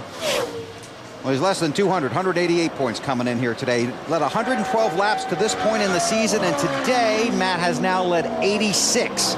And we talked to Robbie Reiser. I mean, it's hard to believe, but he told us Friday that he was going to qualify for the chase for the NASCAR Nextel Cup. Oh, confidence helps. Let's take you through the field. How about that 17, Allen? Well, Benny, Wally, Bill, you know how you get the most points in one of these Nextel Cup races? Win. Lead the most laps and win. And Matt Kenseth is well on his way to doing that today. He's been out in front basically since lap 66. His crew chief, Robbie Reiser, continues to calmly call out his lap times and his interval back to second place, Brian Vickers. and make very minor adjustments to the car, Marty. Alan, 21-year-old North Carolina driver Brian Vickers doing an excellent job. Very solid day. And believe me, he has the message. Take care of those tires. I might just get him, but I'm going to kill the right rear doing it. Keep my times coming to me. 30-30. He said I could pass the 17 car, but I'm not going to do it because I would kill that right rear tire car just a little bit loose. The 48 car on pit road, Bill. Championship leader on pit road, Marty. Dave.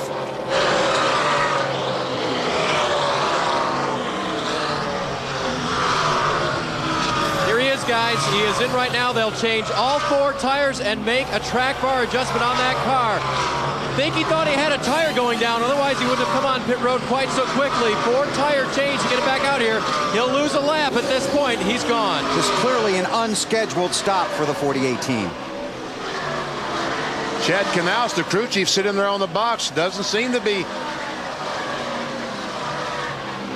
too worried. Too worried about things. Well, he's in the spot for the lucky dog if the yellow comes out. Probably back on the lead lap if everybody else pits. So. But you know, this is the same tire they used at Michigan. And Jeff Gordon made three unscheduled stops at Michigan when he thought he had a flat tire. Brian Vickers thought he had a flat tire, was going on pit road at Michigan, ran the wall. I just wonder if he had a tire problem or a tire was going down with Jimmy. Are we doing the same? Are we having the same problems here again today? Think that you have a flat tire, but it isn't. And just for you fans that watch the chase to the championship, by Johnson coming onto pit road under green, Biffle assumes the championship lead, and the 400-point mark drops all the way back to the 14th driver in the championship standings, which right now is Carl Edwards. Yeah, those Biffle or Johnson has problems in these races. Right. It does. This 400-point thing goes a lot deeper. It helps everybody down around 11th, 12th through 15th in points. And here we're going to see what Bill was just talking about. There you go. Carl Edwards, 396. Jeff Gordon, 378. Harvick solidly in. But now Jimmy Johnson will be okay if all the rest of these cars complete their cycle, make pit stops before the caution flag comes out. Dave, what about the tires, you know? Right rear was the problem, guys. It looks like it's shredded on the outside, so it's either a delamination thing or he's had some sort of a rub, but that was definitely losing air on the right rear. Well, he made the right call. He sure did. Attaboy, Jimmy.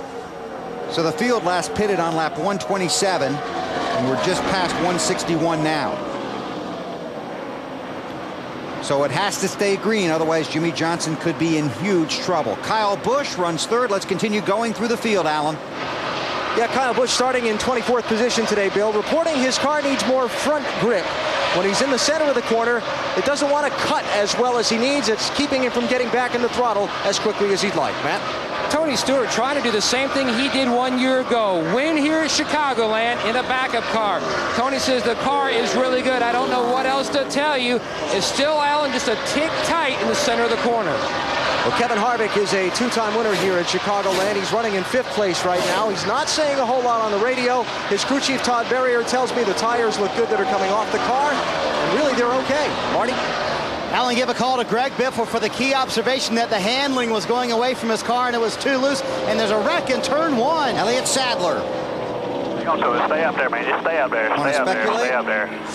Keep rolling if you can. Stay up there. I think he hit the wall he got tire marks way early to the tri-oval here. Looks like he blew a tire coming through the tri-oval. Yep. Michael Walter did that in the Busch race at Kansas last year. Almost exactly the same thing. Dave? Now, apparently it was something that Elliott knew was happening. He said, I tried to tell y'all, and that was the only thing I heard. So either told him he had something going on or something like that. So for point of clarification, this caution comes out on lap 163. The previous caution was at 127. Most of the field pitted at lap 119, so this helps Jimmy Johnson's chances, but hurts him as far as... He's a lap down. Right, exactly. One thing about it, when you're driving these race cars and you're driving lap after lap, and here's I think we're going to see this car blow is going through the tri-oval because there's big black marks down here. Right about here.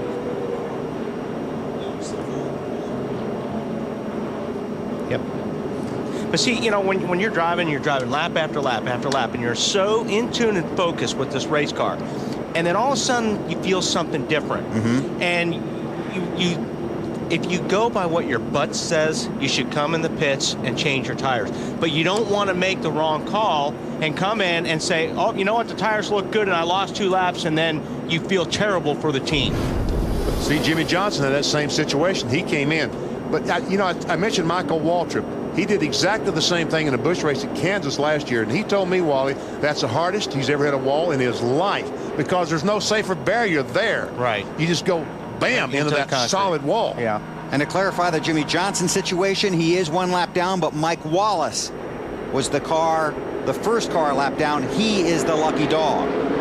So Jimmy Johnson will be a lap down. Matt Kenseth brings the field to pit road under caution with 164 laps on the board here in Chicagoland.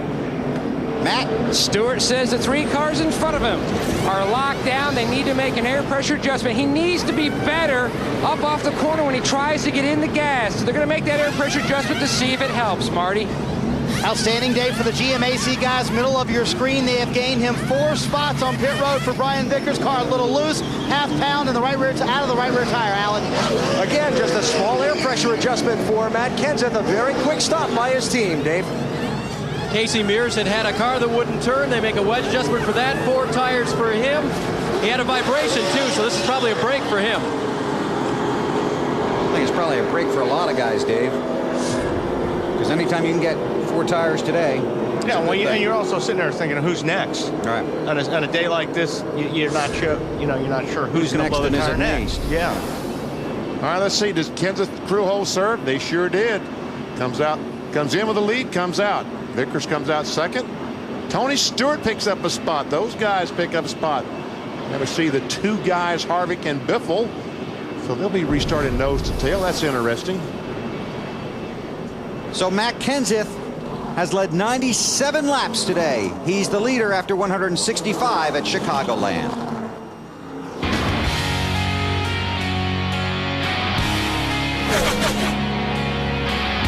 Man ahead of you, inside, clear, clear.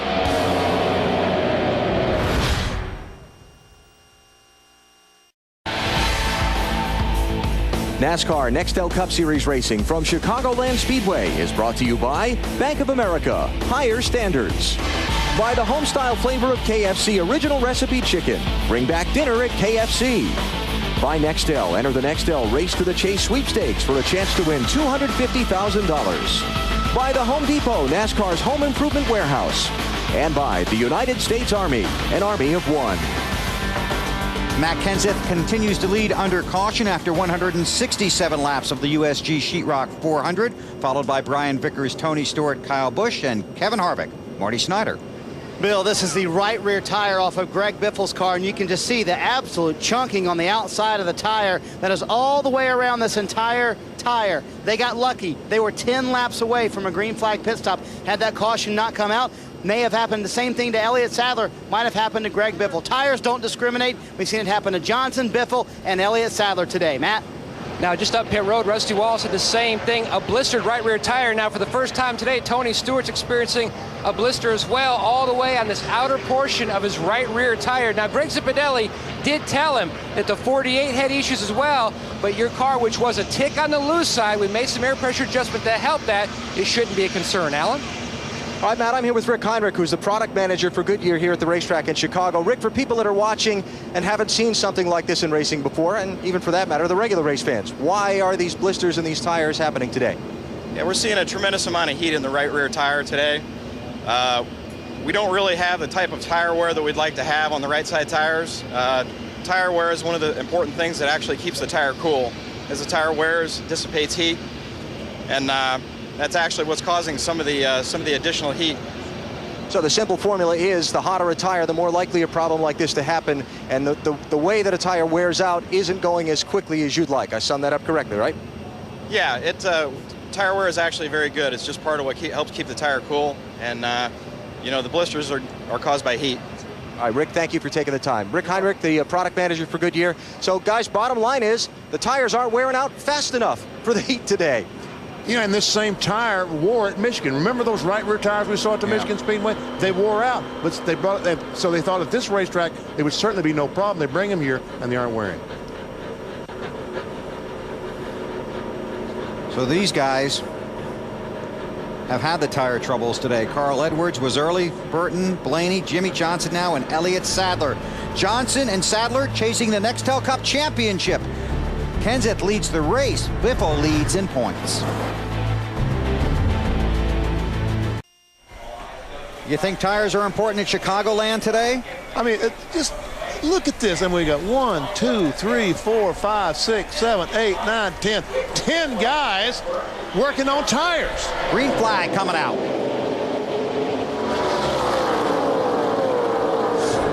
Jimmy Johnson up there in the 48 car. We saw his crew working on the tires. He's up there trying his best to get a lap back. He's going to have to pass Matt Kenseth to do it. And we haven't seen many guys that could pass him today. Jeff Burton's also trying to get a lap back. And Jimmy Johnson hasn't been that good on the get-go either. No. Tony Stewart drives on the inside of Johnson. Carl Long and Casey Kane have returned to the track. Jeremy Mayfield guilty of speeding on pit road during that last round of pit stops. We watch the race. Let's go to Matt. And back here in the garage area, Elliott Sadler. Now, first off, your team, you had a lot of conversations going back and forth about the tires. Yeah, we hadn't had any tire problems today at all with Goodyear. I mean, our tires look good. And Todd, we were concerned, but they were giving me good feedback that time. I don't know if I run over something, had a failure. I told them I think we got a problem going in, a problem going down, but with this points chase, you don't want to take a chance coming in, losing a lap, and then nothing wrong with it. But finally blew out going down into turn one. I'm just glad I hit on the straightaway and not the turn. It's a lot better for us. And you mentioned the pressure of the points chase. You lost one spot last week. Obviously, you didn't want to lose more this weekend. Yeah, it's this is when it gets tough. It's July. It's hot.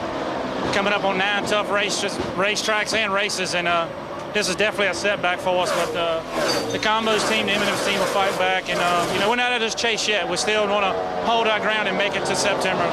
We'll try hard. We'll try to get them next week in New Hampshire. Yes. Thanks, Matt. And you saw Tony Stewart go by the 25 car. Brian Vickers moves into the 3rd position. Biffle's gotten by the 29 car of Kevin Harvick, and he's moved into the 5th position.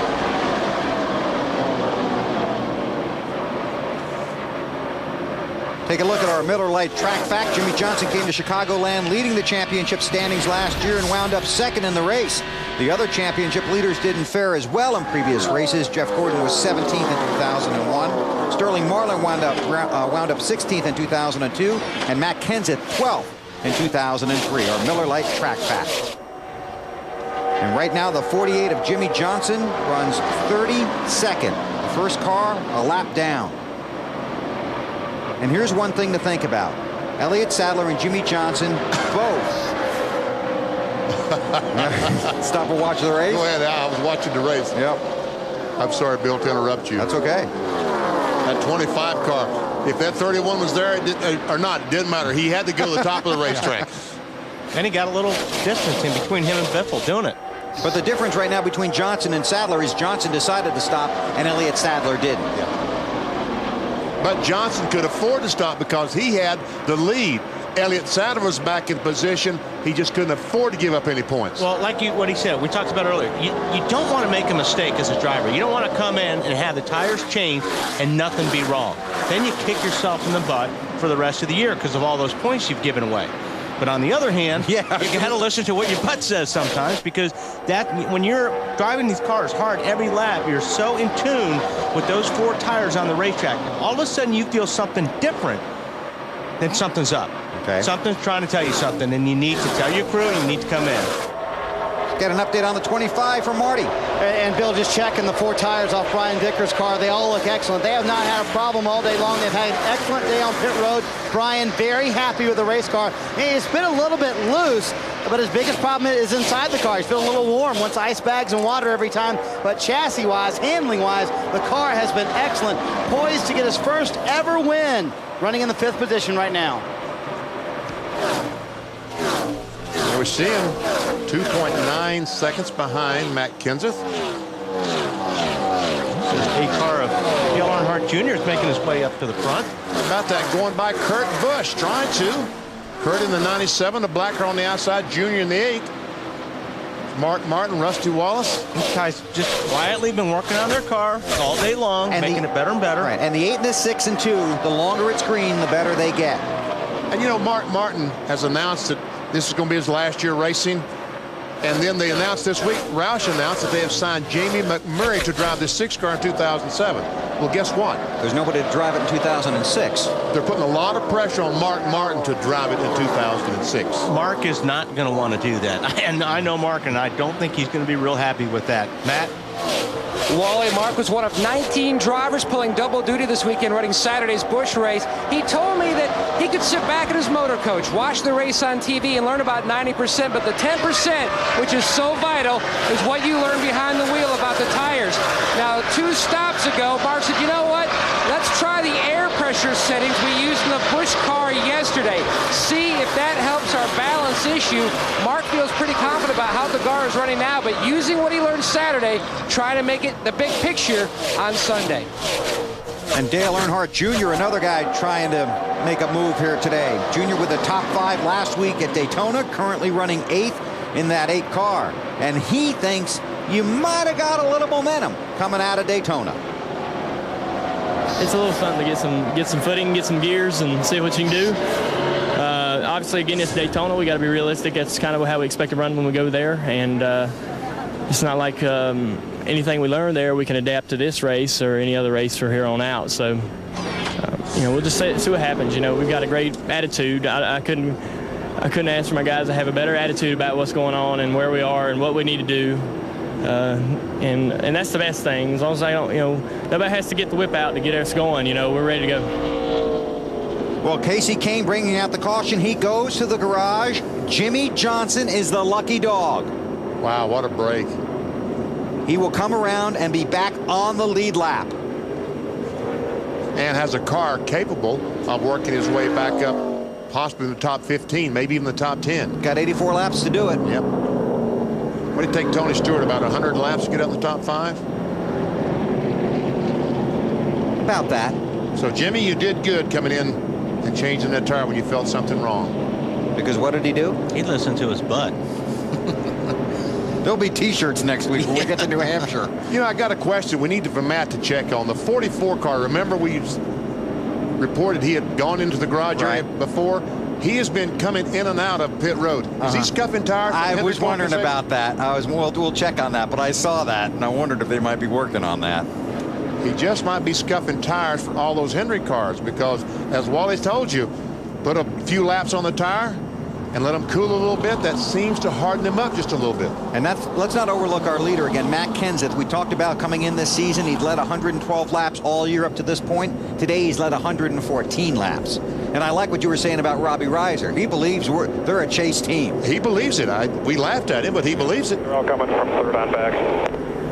Okay, here comes the mad rush. Robbie Reiser is... And Matt stayed out. Yeah, he did. Wow. Oh, Stewart stayed out, too. Wow. Right at the last second, Tony turned back on the racetrack. So the 17, the 20 stay out. Let's check on Biffle with Marty. Well, Bill, there wasn't a whole lot of debate for Greg Biffle. Very happy with the car. At first, he said, let's leave it alone. Don't make any changes. He said, you know what? It was a little bit tight at the end of that run. Let's change the air pressure in the right front tire. That is it. Alan? Look for a 2-tire stop for Kyle Busch. A last-second call to bring him onto the pits. There he goes. 41 car of Casey Mears in again. Track bar adjustment, very tight race car, but it started out a little bit loose, so they had to, they actually got it the way they wanted it. Casey just had to start living with it. They'll make another track bar adjustment to try to help it. This is where the strategy thing we talked about at the beginning starts to play in. This time of the race, this is when they're going to start trying some things out, staying out, maybe a couple of tires. Obviously, the 2 front guys, they like that track position. It's what you talked about at the beginning of the day. On board with Tony Stewart. I'm going to pit road. Come on, boys. I'm going to pit road. I'm following him. No, I'm not going to pit road. So Tony Stewart and Matt Kenseth stay out under caution here in Chicago.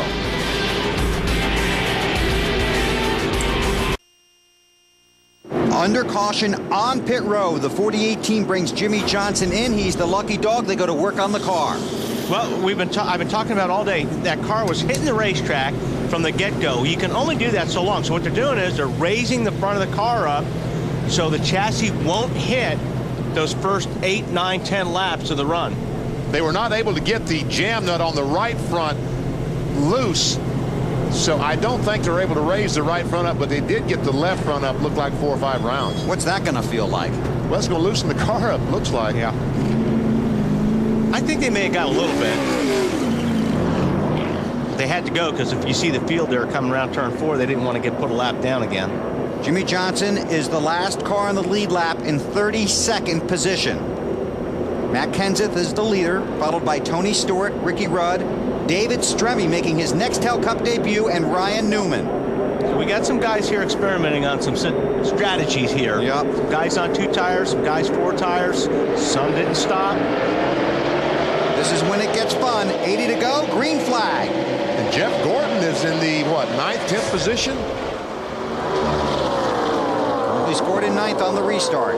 2-tire stop for Jeff Gordon, trying to get some look track at Tony position. Stewart getting Jeff Burton loose there. He wants in front of him right now. Kenseth and Stewart did not stop under the caution. A variety of strategies in play here. 2 tire stops, 4 tire stops, and no stops. Wow, that was close too. Ricky Rudd and Dave Stremme. There's Stremme trying to take that position away, but here comes the 5 car of Kyle Busch. Makes it 3 wide on the apron. Boards, we got to, okay, good. Good. Somebody had to give. Somebody had to give, and it was Kyle Busch. Smart decision. Usually when you say, uh-oh, it's too late. Newman in the wall. Yeah. Ryan Newman in the 12 car. You can see the damage on the right front. Now he's got a tire rubbing. Got a tire rub coming in his left. Currently 5th in the championship standings. For you guys right side. Well, he looked like he just lost the air on the whole car coming out of turn 2, and it just flew up the racetrack into the wall. And that's exactly, well, Randy LaJoie was talking to Weber and I on Friday, and that's what he said. That look, he's trying to get to the pit. Some guys are trying to pass Ryan Newman. This is not going to work. He can't get down. And Michael Waltrip is in trouble here. Able to squeeze down underneath Newman. He's not going to get there. He'll get down now. Yeah. And then you just got to stay there if you can. Hopefully the tire doesn't blow before it gets back around the pit. That's what the guy behind him should be. Bring it in. Oh, get back down there. You don't want to go. Start waving. You're right. Right front is rubbing. Doesn't look like he's coming in this time either. There he goes. Connor, coming to you guys. Oh, he missed No, it. he missed I was it. going to say, he's going awfully fast if he's going to make pit road. And this will cost him even more time on the track.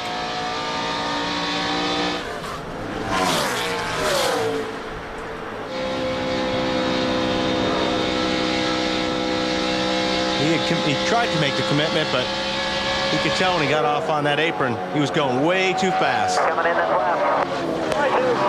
He's going to try to. Oh, that is funny. I'm going to try, he said. Now he's got her shut down.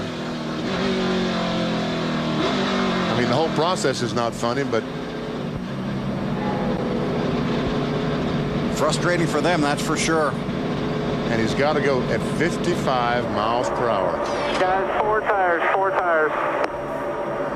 Dave, you been watching this? Yep, and what he needed today was another consistent day. In the last 8 races, he only had 2 finishes outside the top 15, and only 1 failure to finish. Came in here 6th in the championship. This is not the consistency they were looking for. They will change all 4 just to make sure they've got everything taken care of and get a balance in this car that they want. So Ryan waits as he goes a lap down. He's got, hey, red wheels. We saw those last year at Charlotte. I believe he would have borrowed those from a teammate. I imagine those wheels came from the 77. Go ahead, Wally. I was just going to take a look at it here, see what happens. Because a lot of times you get in traffic getting off the corner, you just lose the air on the front of the car, and it just slides up the racetrack. Boy, Gordon and Biffle, and that was Joe Nemechek, I think, around him. On board with Ryan Newman. Still there, inside. And here he's going to make the pit stop coming off turn 4. And Wally, you're right. He's running about 30 miles per hour too fast. Could not make the turn. You see the cones. That's where he needed to be. And Randy LaJoy and I were talking to Weber on Friday, and he said somebody's going to do that. They're going to come off the corner on the gas and just run into the wall. Just, yeah, lose the air. Especially when you have two cars in front of you side by side. Then you have no air on the front of your car. Newman 33rd, 2 laps down. You need that air to push these cars into the racetrack. That's why track position is so important. That's why being out front is so important, because you're stealing all the air, and it's pushing your car into the racetrack. So when you get your car out front, it's a whole different feel than when you're back in traffic. Absolutely. You don't have that pushing your front of your car down, so actually the front of the car is light. The steering wheel's light because it feels like somebody's lifting the front of the car off the racetrack. Kyle Busch running 4th.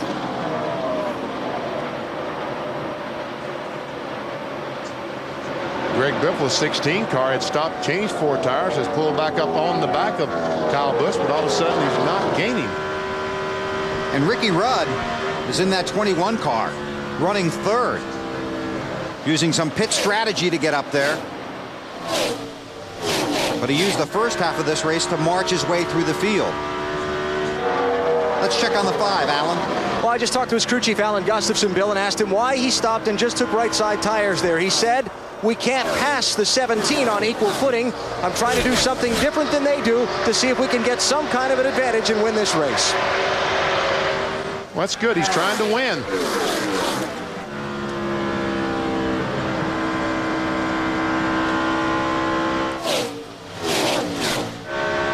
Made a little ground up there on Ricky Rudd, that corner. Matt, how about an update on the 21? Ricky Rudd is having a great day. Now, he, like a lot of other drivers, stayed out on that last run. It says the car is just sticking like you would not believe. And by the way, the 44, Terry Labonte, pulling his car finally back in the garage. His day is done. His job, scuffing tires for his Hendrick teammates and a few other people here on pit road. Terry Labonte for hire today, huh? I think that's good strategy. I mean, he was not going to win the race. He had a problem, but his car could run. Yeah. Terry's old ride, the 5, moving forward around Rudd. Look at that 16 car, Biffle. That was close. Biffle looking under the 21 of Rudd. Takes the spot, fourth place. So Biffle to 4th. He trails Johnson in the championship standings. Matt Kenseth leads the race. Lots of stuff happening at Chicagoland with 67 to go.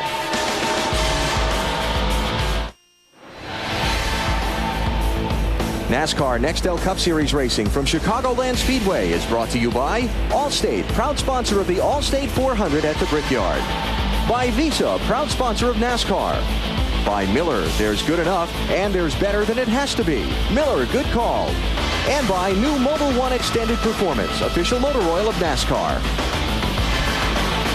207 laps complete in the USG Sheetrock 400. Here's our Team Tylenol safety fact. In July 2003, NASCAR announced a fire extinguishing cylinder solely dedicated to the fuel cell area to be used in their top 3 series. The fire suppression system was in addition to the one that is currently found in the driver cockpit. NASCAR has also enhanced its requirements and specifications for the current onboard driver protection system, as well as the fuel cell vent area. And the best part about, remember Bobby Labonte's crash here? The driver doesn't have to set off this. The heat sets it off. Well, what were you looking for, Benny? Bobby Labonte gets tagged by the 10 car, and he backs it in the fence, and the car just, you're going to see a fire in a minute, folks. Big time fire. That's big time fire. And now the suppressor is inside the trunk, and it automatically goes off with heat. There's a heat sensor in there that activates it. Bobby was okay after that, but that was a frightening moment. Matt Kenseth up front. Let's take you through the field here at Chicagoland and start with Allen. Matt Kenseth has been out in front for most of this race, especially since lap 66, Bill. He did not pit under that last caution. His crew chief, Robbie Reiser, said, we're good where we are. We need to pit one more time in this race anyway. Matt Stewart and Zipadelli debated about whether to pit or stay out when we had that caution just past lap 180. They stayed out. Lap times not too bad right now. Running in second. Al? Well, Kyle Busch has certainly had an outstanding race. Started 24th. He's running third. They took the 2 tires on that caution a minute ago. He's gained track position since then. Now they're talking about trying to stay out and outlast some of these guys in front of them to gain those 5 championship points and lead a lap, Marty. Alan, Greg Biffle and his team have learned a little lesson here. They're the first of the 4-tire parade from that last pit stop, and they learned track position is still king. The 4 tires are helping. Same time as the lap leaders, just not as good. Ricky Rudd, 23 career Nextel Cup Series wins, but he hasn't won since 2002 at the Infineon Raceway. Now, Rudd says the car is sticking well, running in the top 5, trying to become the 18th different driver to win in a car prepared by the legendary Wood Brothers. Meanwhile, Rusty Wallace, he took on 2 tires in the last stop. Rudd running in 5th, while the 2 trying to capitalize on Elliott Sadler's misfortune today. He ended the day only 5 points out of 4th, Alan. Well, Kevin Harvick talked with me this morning in his transporter before the race about trying to finish with the car that they have, not taking a 5th place car and finishing 8th with it, but also not taking an 8th place car and finishing 12th, 14th with it. You get the point. Kevin right now not saying much on the radio. They took 4 tires on that last caution. He's trying to pick his way back up into the top 2 or 3. Dale Earnhardt Jr., well, they've just had a solid run from 25th up into the top 10. Jr. on that last run said that the car was getting better and better as the day went on. His crew chief Steve Meal just told me they could use a long green flag run to pass people one at a time instead of having the cars all in a big traffic jam. Matt? Very solid Nextel Cup debut for David Stremme, running 9th. Team kept him out on the racetrack for track position. They only have about 10 laps more laps on their tires than the guys who pitted. And he's having a very solid day, Marty. Brian Vickers trying to pass David Stremme. Vickers currently in the 10th position, Matt, taking the low line to take the 9th position now. He came on the radio, said the car is loose, but a little bit better. Man, I am stuck in traffic, and it is a big, big difference back here, Dave. 2 stops ago, Casey Mears had an adjustment he needed on his car, and the team went really far, so it went the wrong way, or it went too far in one direction, so they came back another way. He's picked up 7 spots since the last restart. Matt? Mark Martin, who had been running in the top 10, we've got a crash. Michael Waltrip. Stay up top if you can. Stay right there for me. All right, go to the bottom, It's just a matter of when. All right, You just hope it's not you. That's what you were saying. Yeah. When's the next one going to happen, and who's it going to be? Man, oh man. Marty? Yeah, guys, he had been talking about a vibration for a good 15 to 20 laps, and the last 2 right rear tires that came off the 15 car had been down on air pressure. They knew they had a problem. They couldn't figure it out. Obviously, another tire gone. This time it bites the 15 team. Just don't understand that. These guys know what's going on today. If they feel something like that, I just don't understand why you would stay out there. Especially today. I mean, if it was, an isolated situation, that's one thing, but... All right. You want to drive a Nextel Cup car at Chicago at about 190 miles an hour? Hang on.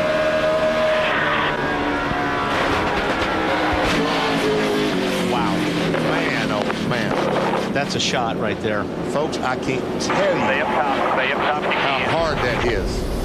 Wow.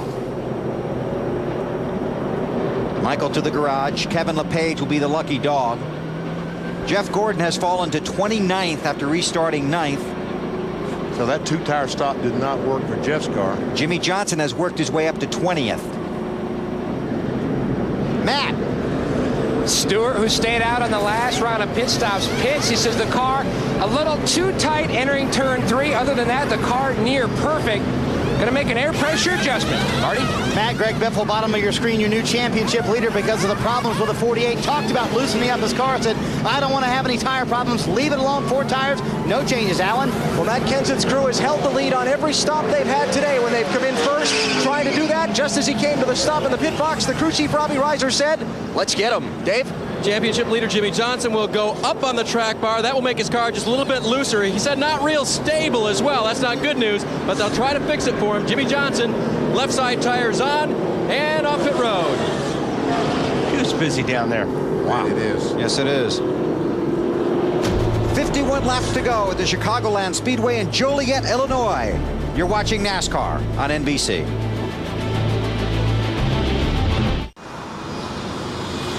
Thank you, Stone, and of course all of us send our thoughts and prayers to the people down along the Gulf Coast. Under caution here at Chicagoland, Matt Kenseth leads Tony Stewart, Dale Earnhardt Jr., Kevin Harvick, and Rusty Wallace. Let's go down to Marty Snyder. Bill Carl Edwards began his career driving a Ford F-150 for Roush Racing in the Craftsman Truck Series. Winning the 2003 Rookie of the Year there. This year he won his first Busch and Cup races when he doubled at Atlanta, becoming the first ever driver to win his first career Busch and Cup races on the same weekend.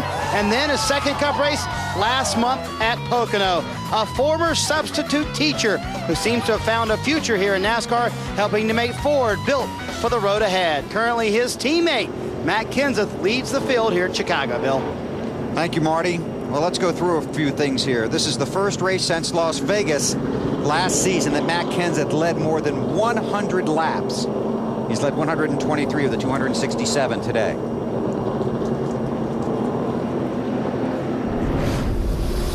Now, this is on pit road moments ago. Jeff Gordon had the left side jacked up, and they're, I don't know what they're changing, but making some serious changes to the suspension in the 24. He's 29th right now. And they work on that. Ricky Rudd, who was running up front, got a speeding penalty. He will drop to the end of the longest line. Man. Matt Kenseth is the race leader.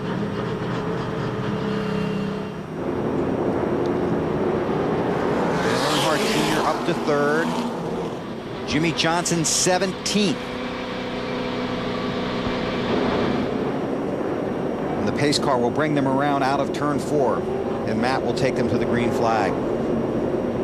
48 to go, and you're really going to be just ultra sensitive about your tires at this point after seeing what's happened to these guys. I think so. I mean, now you know there's an issue. So if you feel something, you really need to come in. Kenseth sets sail toward turn 1, and Tony Stewart looks inside. Jeff Burton, who's still trying to get a lap back in that 31 car. Greg Biffle on the outside of Rusty Wallace for the 5th position. Stewart needs to get around Burton quick here. He doesn't want to lose touch with the leader. And I don't think we can settle the tire issue, but we can certainly discuss it. Ben, you think this is different from what you were talking about at Michigan? When guys felt that they had a tire problem? There's the 20 past Burton.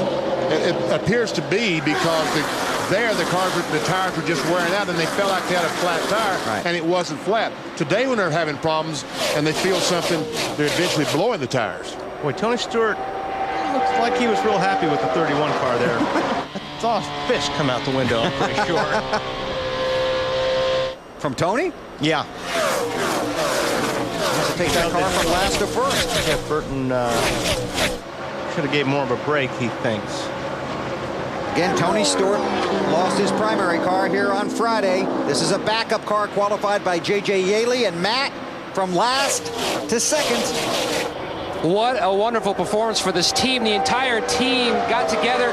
This team running very well. Now, you were talking about maybe the fist out the window. Now, that would correlate with what Stewart said on the radio, that someone gave me a very bad chop block. Yeah, he wasn't too happy right there.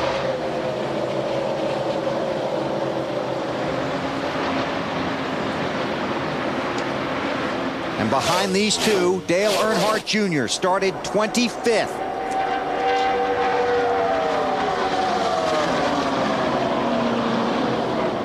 Jr. up to 15th in the championship standings, just 55 points out of that 400-point mark. Marty? Bill, Michael Waltrip and his guys had a really good car. You'd been talking vibration for a good 20 laps, though, hadn't you? Well, it shook from the time they said go. When the green flag came out, I shook all the way to turn 1, and then it was the rest of the way. The whole run, no worse, no different. Then finally it broke, busted the right front tire.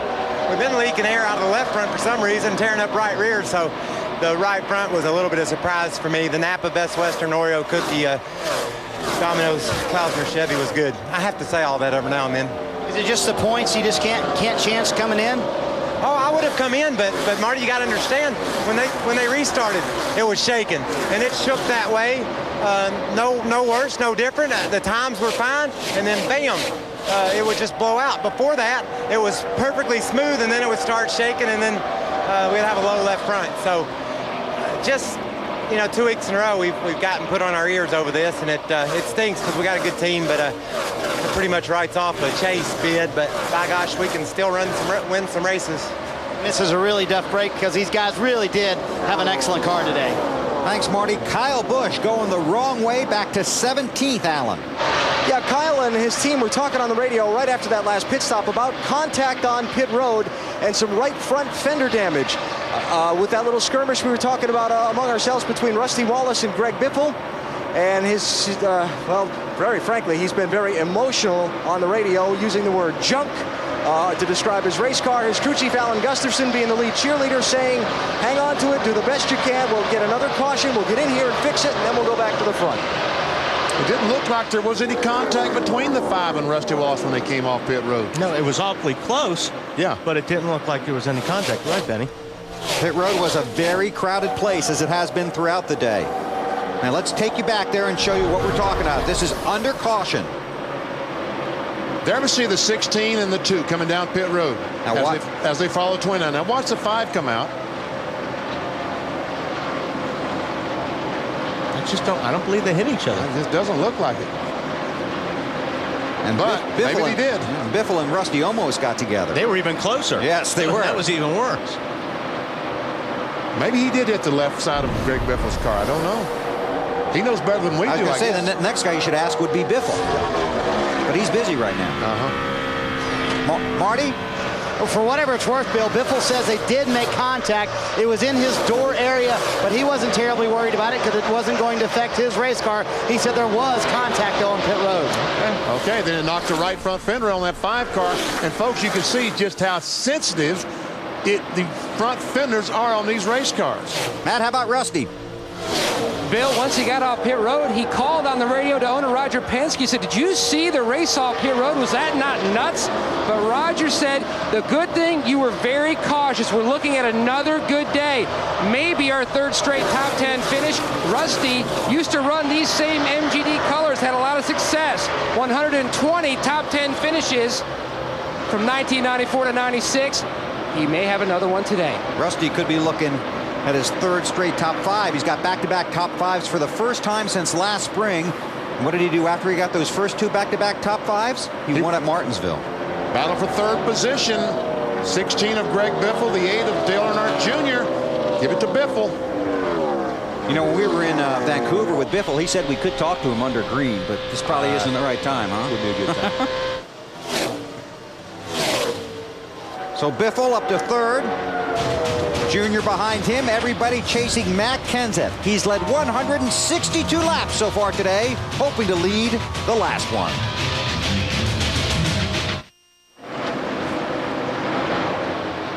Beginning next Saturday, NBC tees it up for a fun-filled weekend of celebrity golf at the 16th Annual American Century Championship. Some of your favorite sports legends will be there. Michael Jordan, John Elway, Charles Barkley, plus some other guys like Donald Trump and Ray Romano. That's the American Century Championship. Coverage begins next Saturday, 4 Eastern, 1 Pacific, right here on NBC. Matt Kenseth continues to lead over Tony Stewart, Greg Biffle, Earnhardt Jr., and Kurt Busch. Kevin Harvick came to pit road for what appeared to be a tire issue, lost a lead lap, fell from 5th to 30th. Tough break. Alan, how about the 29? Well, we were just talking about this a few minutes ago, guys. Kevin Harvick thought he had a right side tire going down. They've checked the tires over. So far, they haven't found a problem. But what did he do, Wally? Well, the thing is, like I said earlier, now these guys are seeing all their buddies hitting the wall because of tire issues, so they're paying attention to it. Now, if they feel something, they're coming in to be sure. Because they don't want to hit the walls, Robbie Gordon was smoking pretty badly on the apron 3 and 4, but I think he was off the racing surface. We stay green.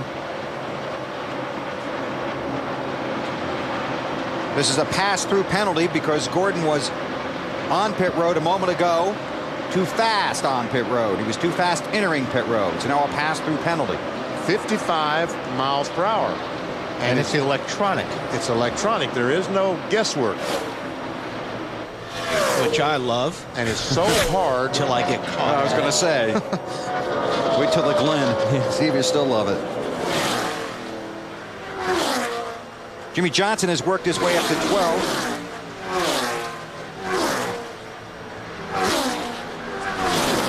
Jeremy Mayfield on the inside of Rusty Wallace. Brian Vickers at 25 behind them. That's a battle for the 7th position. Give it to Jeremy. So about these tires, we've got guys really concerned about them. And now we've got a Michigan Chicagoland combo platter. Now I'm thinking I'm feeling it, but I really am feeling it, so I'm going to go get them changed. Yeah.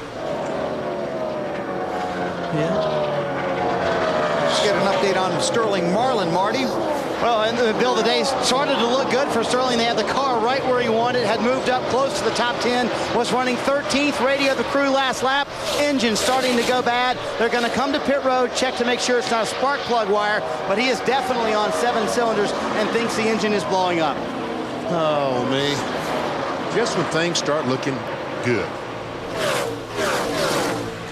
Mark's going to work on Rusty here. Caution flag is out. Debris.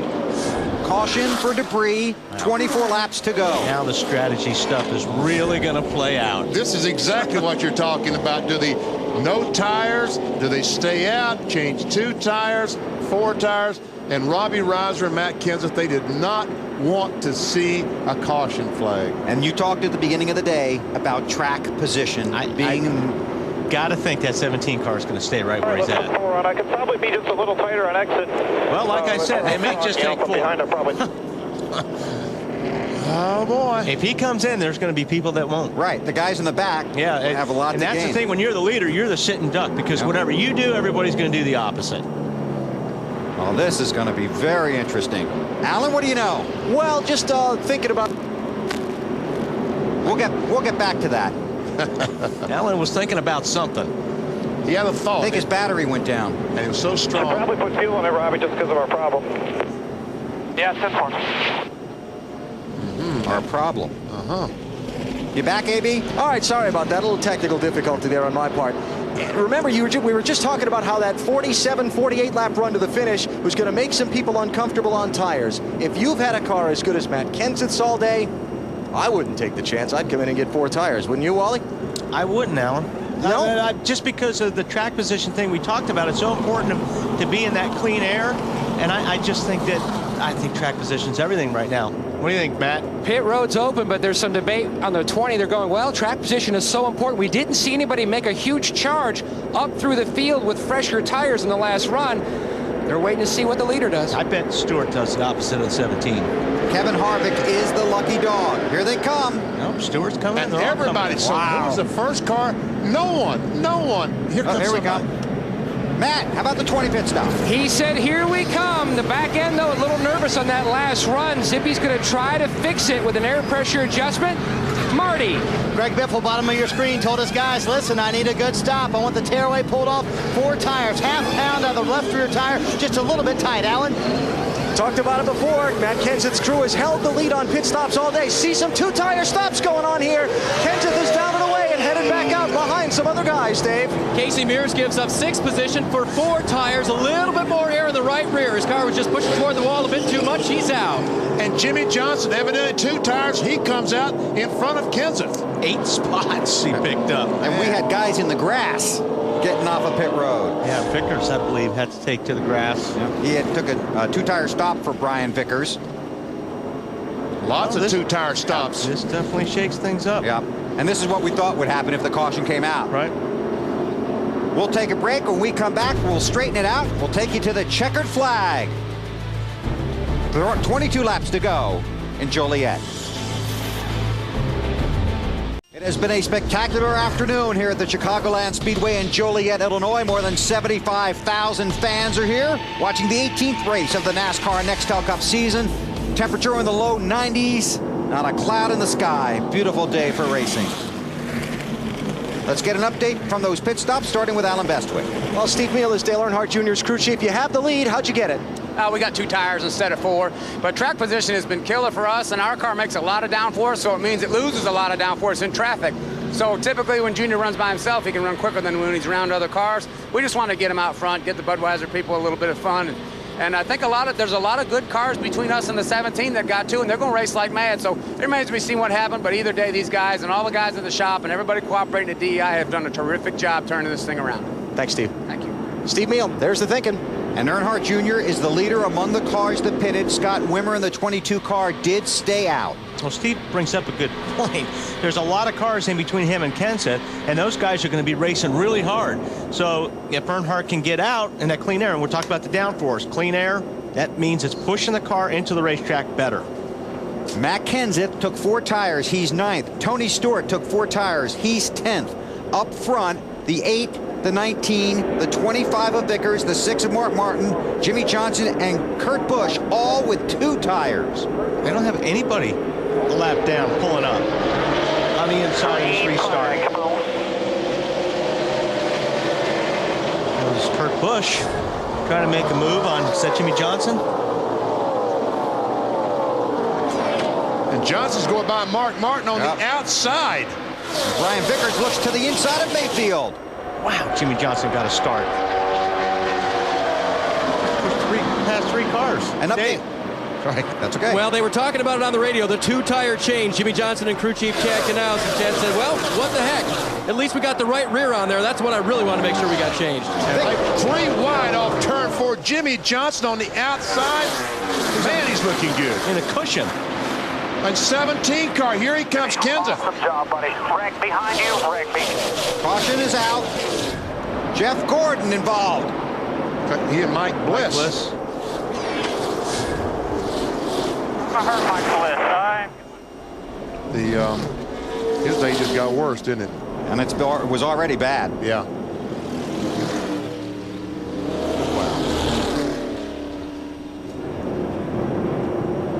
So now I'm thinking if I took 2 tires, I'm feeling a little bit better. Yep. Yellows are your friend. Yep.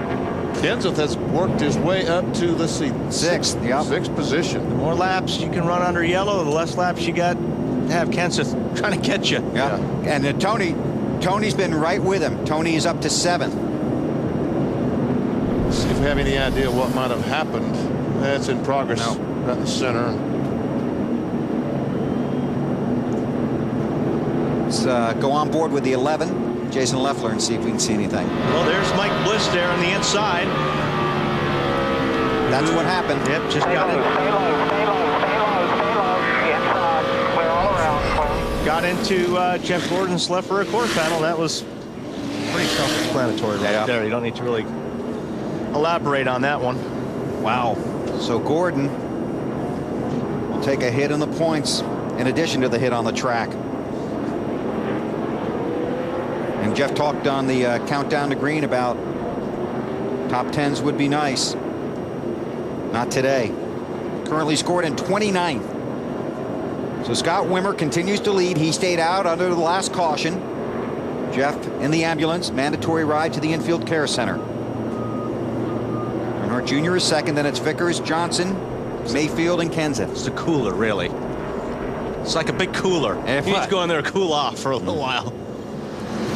Next weekend, don't miss NASCAR action on TNT from New Hampshire International Speedway. It all starts Saturday with Bud Pole qualifying at 1:30 Eastern.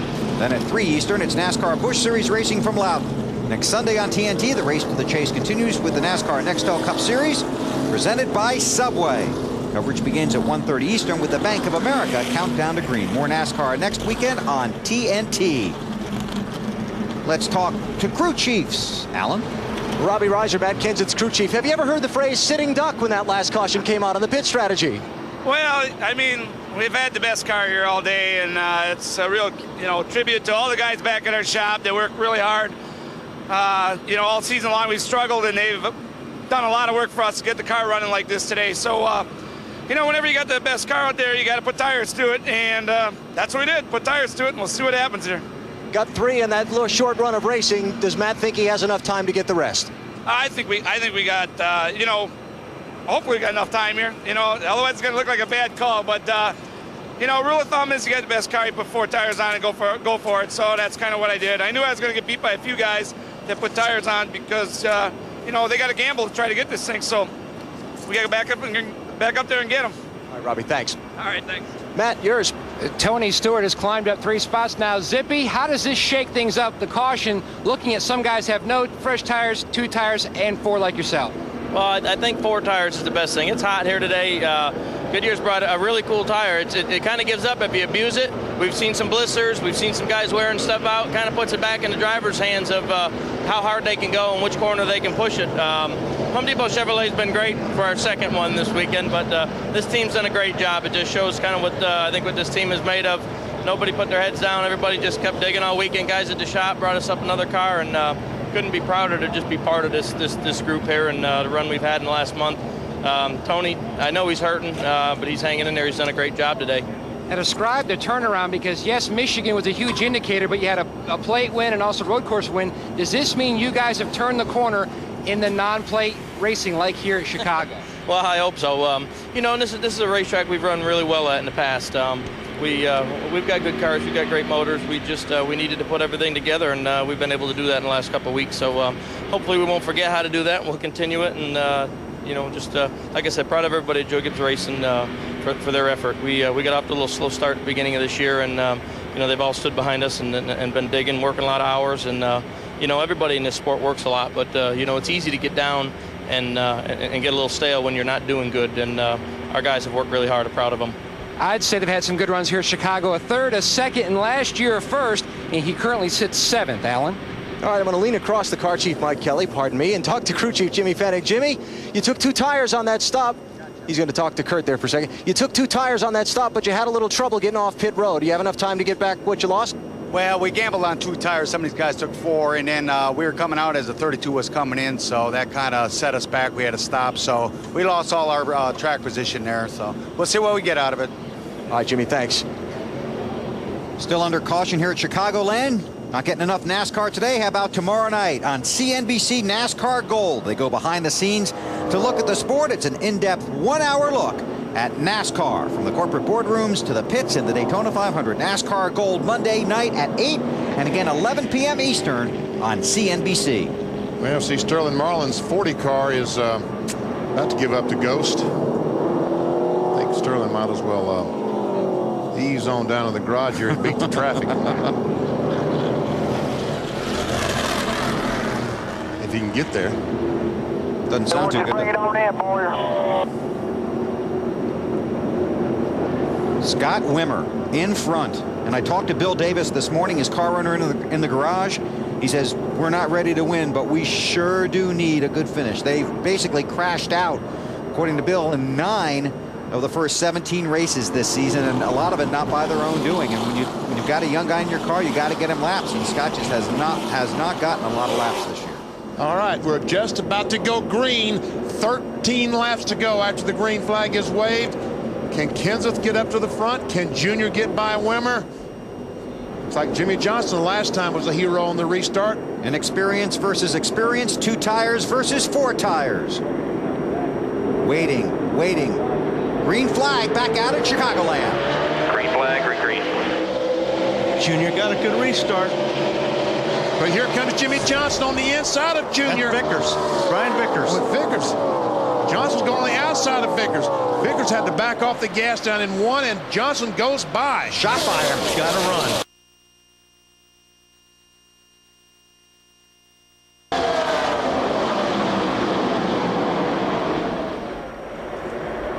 Man, track position. Go back up to the top. It worked before. Matt Kenseth gets by the 19ers, trying to. Here comes Tony Stewart. 3 wide down in 1, and Stewart goes by Matt Kenseth. The apron has been a popular place to pass today. That's what these guys need up front. They need that 17 car to be held up just a little bit, and there goes Earnhardt. For the lead, Earnhardt Jr. All right, he's got it. Can he keep it? Can he keep it? There's some serious competition coming behind him. Tony Stewart, and here comes Wimmer back. Check out Scott Wimmer in that 22 car. He goes back in the front. Ooh, a little loose. Earnhardt gets a little bit loose up there. Wimmer led the lap. Oh, Wimmer a little bit loose. I think he may have got loose by the 25 car, Brian Vickers. Junior back in front. If he holds the lead when he comes to the start-finish line, it will be the first lap he has led since Talladega and just the 6th lap led this season. Well, Steve Neal said car works good when it's out front. We'll see if he can stay there. 10 to go. And Kenseth and Stewart side by side back to about the 5th position. Kenseth is in front. But does he have time? I don't know that he has time enough to get to Junior. That thing's pretty fast, VP. Jeff Gordon treated and released at the infield care center. Kenseth and Stewart inside of Wimmer. Just depends on how long it's going to take him to get around these other cars. But Vickers going for the lead, trying to get under Junior off turn 4. Can't quite make it. Wow. And we've seen how Brian Vickers drives coming to the checkered flag. Nextel All-Star Open. Marty? Jeff Gordon's come from the infield care center, Bill. Wrong place, wrong time, Jeff. Well, you know, Mike Bliss had a lot to do with that one. I mean, there was nowhere I could go, and you know, I'm embarrassed that we're even back there to begin with. I don't know what's going on. You know, we've just been struggling really bad. It's very frustrating, and you know, when we get up to the front, hopefully that kind of stuff won't happen. Difficult end to a tough day for Jeff Gordon. That's what Junior's needs right there. He's got a pretty good gap right now. He's got nobody around him, so he's got all that downforce he needs. And Kenseth goes by Jimmy Johnson into 3rd. 8 laps to go. Junior's driving away from Vickers. Earnhardt Jr. up front. Then Vickers, but it is Kenseth in that blue 17 on the move. 7 to go.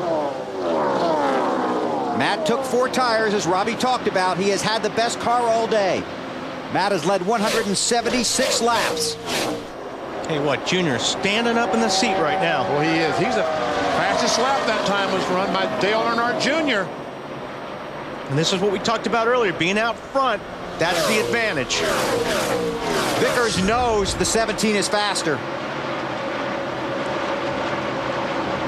But this helps Earnhardt. Yep. Yeah, he's going to race him down there. All right, Kenseth has that 2nd spot. Yep. And 5 laps to go the next time to try to chase down that 8 car. And it's a racing cliche, but it's one thing to catch him and another to pass him. That front car could get awfully wide for a lap or 2. You think he's hungry? The guy driving that 8 car? I think both of them are.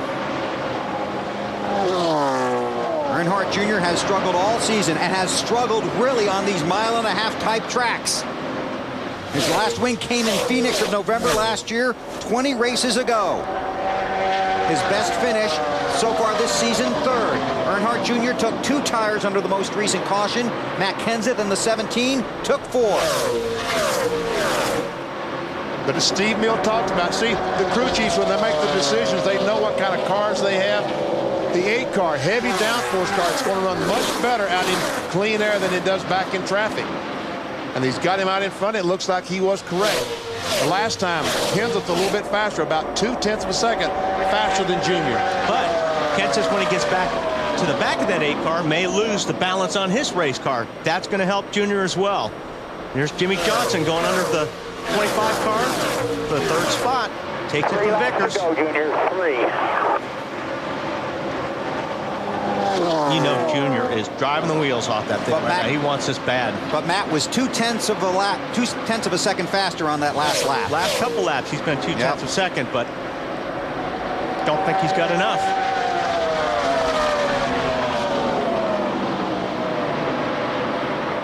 Earnhardt Jr. trying to go from 25th starting spot to victory lane.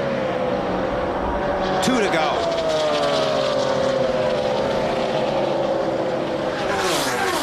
You think he's up on the seat. What about all those Junior fans around the country that have nothing to cheer for all year long? They're sitting on the edge of the couch. Well, they were cheering last week about 1:30 in the morning. 10, coming to the white flag. Stay focused, buddy. Exactly. Stay focused. Don't even look in the mirror. Jimmy Kitchens, the spotter for Dale Earnhardt Jr., telling him, be focused. White flag in the air in Chicagoland. 1 to go. Junior was leading, and Kenseth had the fastest lap last time, but I don't think it's going to be enough.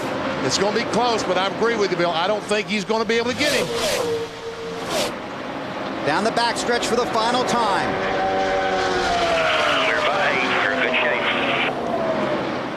Exaggerated on 8, but it's enough.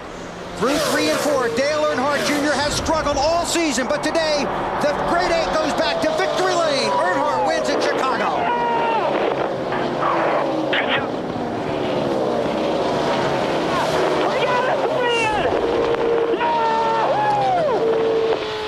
No, he's not happy. No, he's not happy. Bit happy. No, not happy at all. These guys did a good job today. They worked on that car all day long. Got it right. And if you listen to Dale Earnhardt Jr., he'll give a lot of credit to Steve Meal for bringing the 15 and the 8 teams closer together, sharing information, making the teams better. Dave Burns. And they just told their driver, we need some donuts. It's been a long time. Steve Meal, how does this feel? It feels great. You know, the idea 6 weeks ago was to tie every resource that Therese Earnhardt has given us and all our sponsors and General Motors and make the 8 car better. And Richie Gilmore said, that's what I want you to do. So we've gone over and done that. This car was in the wind tunnel Tuesday afternoon. It was getting a new nose put on it Wednesday. It was on the pull-down machine checking for spring rates and all that Thursday morning. Let's come up here late. Truck drivers were a little upset with me, but they'll be happy going home because I got a little bit of time now because we're going to have to tear that thing down because we won. So the idea is to take a big team and work together like Jack Roush taught me and like Rick Hendrick has showed us time and time again. That's what Teresa wants. That's what Richie wants. That's what we're going to do. Steve Meal, he directed them to victory here. It's been 19 races since Junior has seen victory lane. Chevrolet congratulates Dale Earnhardt Jr. and the 8 team on today's win by the Chevrolet Monte Carlo. The defending manufacturer's champion takes a win number 565 overall. Chevy, the revolution, races on. I'll tell you what, these guys are so happy. There's been so much conversation about these guys and what's wrong. Well, they've been so good for so long, and then when you run into a slump, the focus is on, well, what happened to you guys? They got behind, and what they tried to do is they tried to hit a 6-run homer. And they couldn't do it. And Steve Meal came back in, took all the resources as he talked about, put them all to use. And Dale Earnhardt Jr. for the first time in 2005 is headed to victory lane if he doesn't get stuck in the grass down there. They won't start now. Yeah. They don't have to push it now. Of course, they have enough people there to push it. Pushers are not a problem. Yeah. And one NASCAR official watching them all. 9th different winner this season. Then go left, turn it left, Junior. There you go. And we'll take a look at the championship standings later, but as I look over here, that brings Earnhardt Jr. to 13th, 491 out of the lead. Let's go first to Matt Yoakum. Well, a lot of guys took no tires, 2 tires. You took 4, Tony. An impressive drive trying to get up there with the 4 tires. Yeah, if we'd have stayed down like I wanted to do, we'd have won the race. But, you know, we didn't want to take any chances. I mean, Zippy wanted to be conservative there. And, you know, it's like I told him, I said, we've had 4 top 5s in 4 weeks here, so can't complain. The guys did an awesome job this weekend. JJ subbing on Friday for us, and his whole race team getting this backup car out and getting it as good as it was today. I mean, I'm tired, but I figured I would feel a lot worse than this after the race. It was just a good enough car that it made it easy to drive today, so I'm really proud of the Some Depot team. Another strong performance by the 20 team. Dave? Jimmy, after tire trouble to put you laps down and then going under your hood, did you ever think you'd end up 3rd? I knew that we could get in the top 10 if things worked out with a caution to get the lucky dog, and we had great race car, but it was just abusing the right rear tires. So throughout the race, we had to move some spring rubbers around, change the front ride height because the car was hitting the ground going in the turns, and really work on a lot of different things to try to take care of the right rear tire. We ran into some trouble. I had to pit under green, knowing that I had to baby it, but it just didn't work out. And got back out and beat up on it some more, but we kept adjusting on it and got it right. And then there at the end, you know, I had some clean air on the outside on a couple of those restarts and just bombed it around the outside and made it work. So good day's work. I'm very proud of the Lowe's team. Chad Knaus and the guys made a lot of great adjustments. Good heads-up move, and on pit road we were going to go for 4 and then called 2 the last minute. So just great day all around for the Lowe's team. Great recovery here. Matt? Matt, I'll take it here from here, Dave, with Matt Kenseth. You tried really hard. Any comfort in knowing you had the best car here today? Not really. Our USG Sheetrock car was awesome. It was awesome. They sponsored the race today in our car, and just You always try to be a gracious loser, but it's a tough one when you lead all day, and we had to field by 2 or 3 tenths, depending on how hard I wanted to run it, and lost it then. So just the wrong call to make it then. I can't really blame Robbie or anything like that. We did the safe thing, putting on 4 tires, and when you're a leader, you're kind of a sitting duck because a bunch of guys are going to maybe try staying out or doing 2 tires, and you almost need to keep 4 on it like you did all day. So it was. I knew that was it was going to be trouble when we had a caution with that few laps left. We just needed to go green to the end and got that quick caution. That hurt us a little bit, but overall it was a great day. Just disappointed to lose. To a happy victory lane with Allen. Well, last week on Bank of America Countdown to Green, Richie Gilmore, the Vice President of Motorsports for Dale Earnhardt Incorporated, told us how optimistic he was and confident he felt that things were going well for the 8 team. I think there's a little proof it's going well today here in Chicago. The great 3rd place finish a week ago, and now the win here in Chicagoland today. Junior being mobbed by his team. You're a little happy. Congratulations. At what point in this race did you feel like you had a car that could get up there and contend for the win? Well, I thought we had a top 10, maybe a top 5 car. My guys on pit road, man, won the race for me. On the pit stops, got me out front with 2 tires. I just had to get by the 22, and this is a long time coming, man. It's real emotional. What are the emotions as you think about being back in victory lane after what this team has gone through this season? More than I can handle right now. I mean, for these guys, man, all the darts that they've got thrown at them this year, it's just awesome. I can't explain it, man. I mean, it's just great. We're just real happy. And I'm glad I could do it on NBC. We appreciate that. Now let me give you some further good news. You're now only 113 points behind 10th with 8 races to go to make the chase for the Nextel Cup. Your thoughts? We'll just try to keep doing this every week and try to take care of yourself. Just real happy, man. I mean, we worked so hard. And I know we didn't have the best car today. There's no arguing that. We're not standing here saying we did, but we had a strategy at the end that put us in position to win. And good call by Steve Mill on pit road. Tony Jr. and the Napa crew helped us a lot with the setup on the front end to get the car fast. Just a lot of people to thank to get us here. My sponsors, Budweiser, everybody on board has been behind us. We've been struggling. I'm glad I got a win. I was worried I was going to go winless this year. Now let's go get another one. All right, congratulations, Dale. Thank you. Dale Earnhardt Jr., winner today here in Chicagoland. Bill? Thanks, Alan. He's tired and he's happy. And these guys are too. Steve Meal, been around this sport a long time. He has been a go-to guy for many teams. He gets DEI back to victory lane. Take a look at the unofficial results from Chicagoland this afternoon. Dale Earnhardt Jr. his first win of the season. Matt Kenseth his best finish of 2005. And Jimmy Johnson worked his way up front. A great comeback by those guys. Jimmy Johnson getting that lucky dog. Just imagine what would have happened if Johnson had finished about 29th or 30th, the first car 1 lap down. Boy, that would have jumbled up the point standings. Greg Biffle finished 11th. Rusty Wallace had a top 10 but fell to 12th. David Stremme, 16th spot, first race in a Cup car. Good job. And Wimmer, once he got past, fell back to 17th. Bobby Hamilton in 21st, Jamie McMurray. Mike Wallace, a good run in 25th. He was a lucky dog to winner one time. Same with Kevin LePage. Ryan Newman had trouble. Jeff Burton had trouble. And everybody else you're going to see had trouble. Yep. Some of these guys had a lot of trouble hitting the wall hard today. Waltrip and Sadler. Jeff Gordon 33rd. Blaney.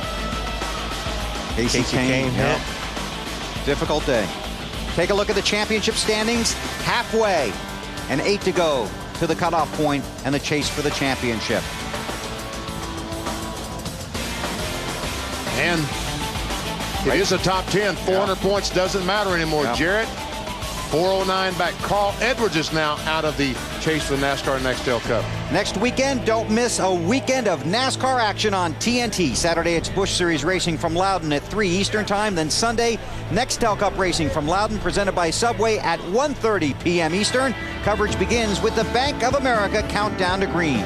Coming up next, except on the West Coast, Dateline NBC, followed by Law and Order, Criminal Intent, and Crossing Jordan.